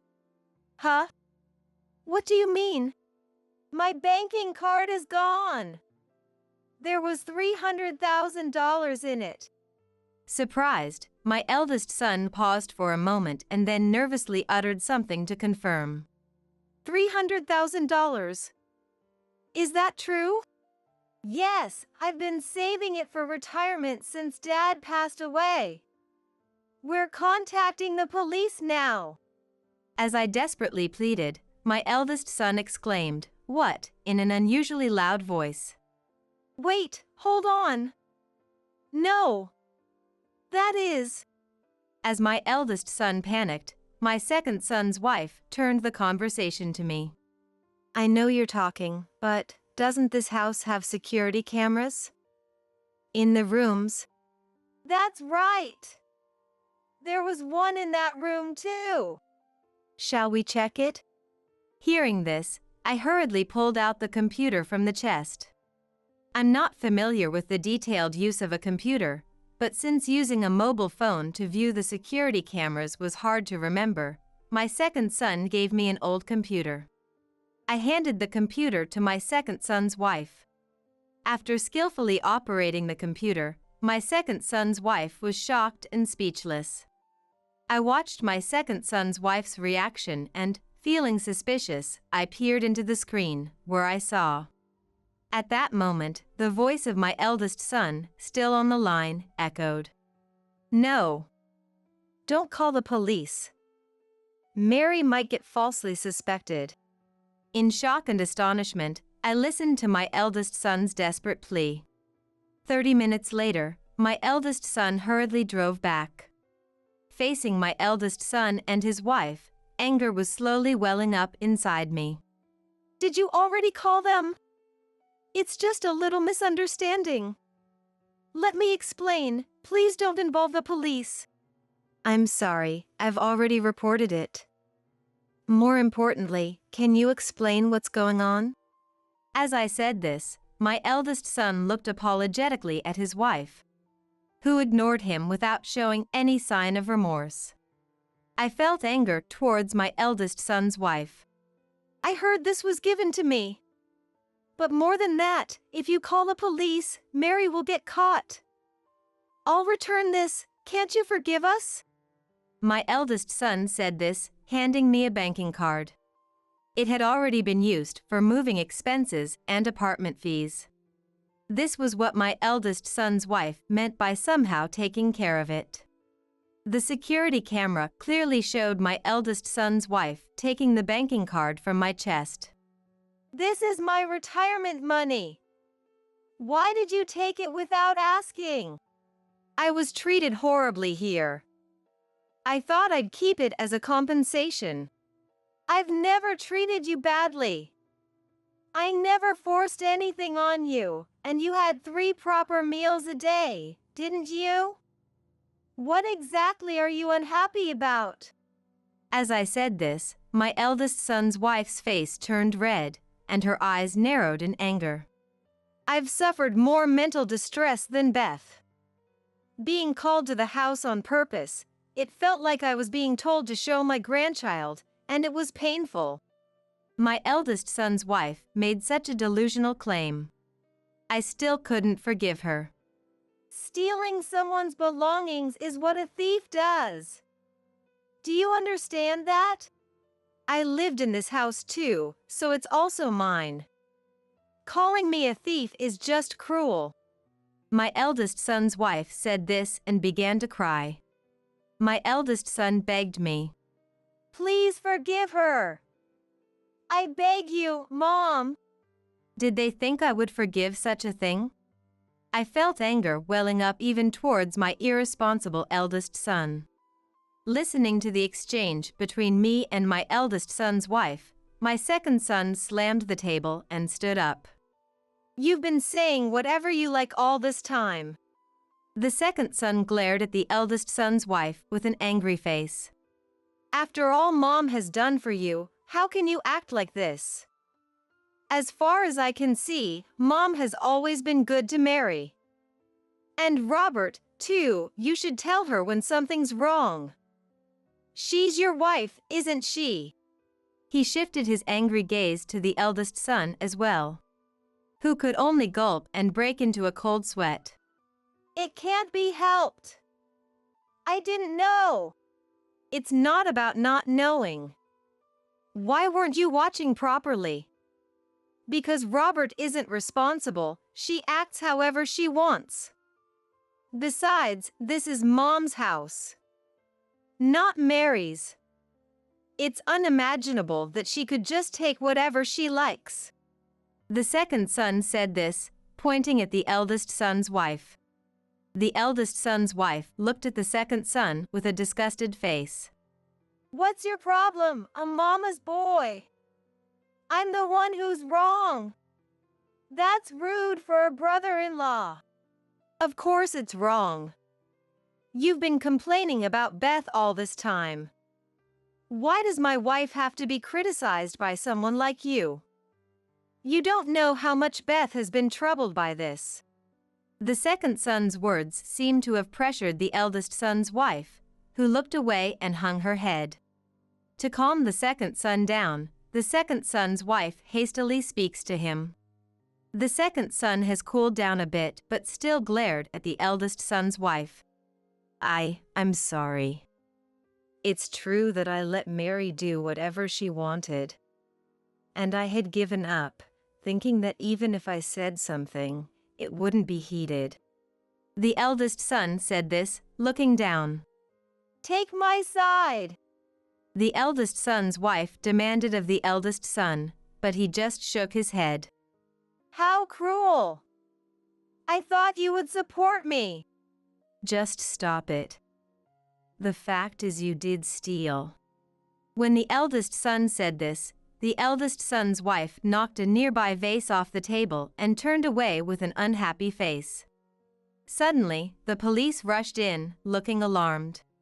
They must have been startled by the loud noise inside. They restrained the unruly eldest son's wife and turned to face us. I averted my eyes from the police, glancing quickly at the security camera. The police saw that and confirmed that the eldest son's wife had stolen the banking card before taking her into custody. Robert, say something! Help me! It's hopeless now. Why would you say that? You've been too selfish. I don't know why you did this. I can't defend you. The eldest son said this, looking away from his wife and hanging his head. Let's divorce. Upon hearing those words, the eldest son's wife stopped in shock, ceasing her resistance. Wait, Robert? Are you sure? I tried to warn her at first, but she never listened. She ignores me when things go wrong. And now this. I can't bear it anymore. I can't be her husband any longer. The eldest son was also in turmoil. I couldn't bring myself to blame the eldest son, knowing that. Perhaps it was because he was my son, even after all that had happened. The eldest son watched Mary being taken away by the police, then slumped down, disheartened. Later on, it was revealed that Mary had apparently committed marriage fraud as well. The eldest son found out and was once again shocked. Mary was told she couldn't escape a prison sentence. And so, the eldest son and his wife divorced. The eldest son's wife had to pay back the money from the marriage fraud and compensate the eldest son. The eldest son offered to take on some of the payment of the marriage fraud money. He said he wanted to settle things with himself, as he hadn't stopped his wife strongly enough. I went on a trip with my second son and his wife.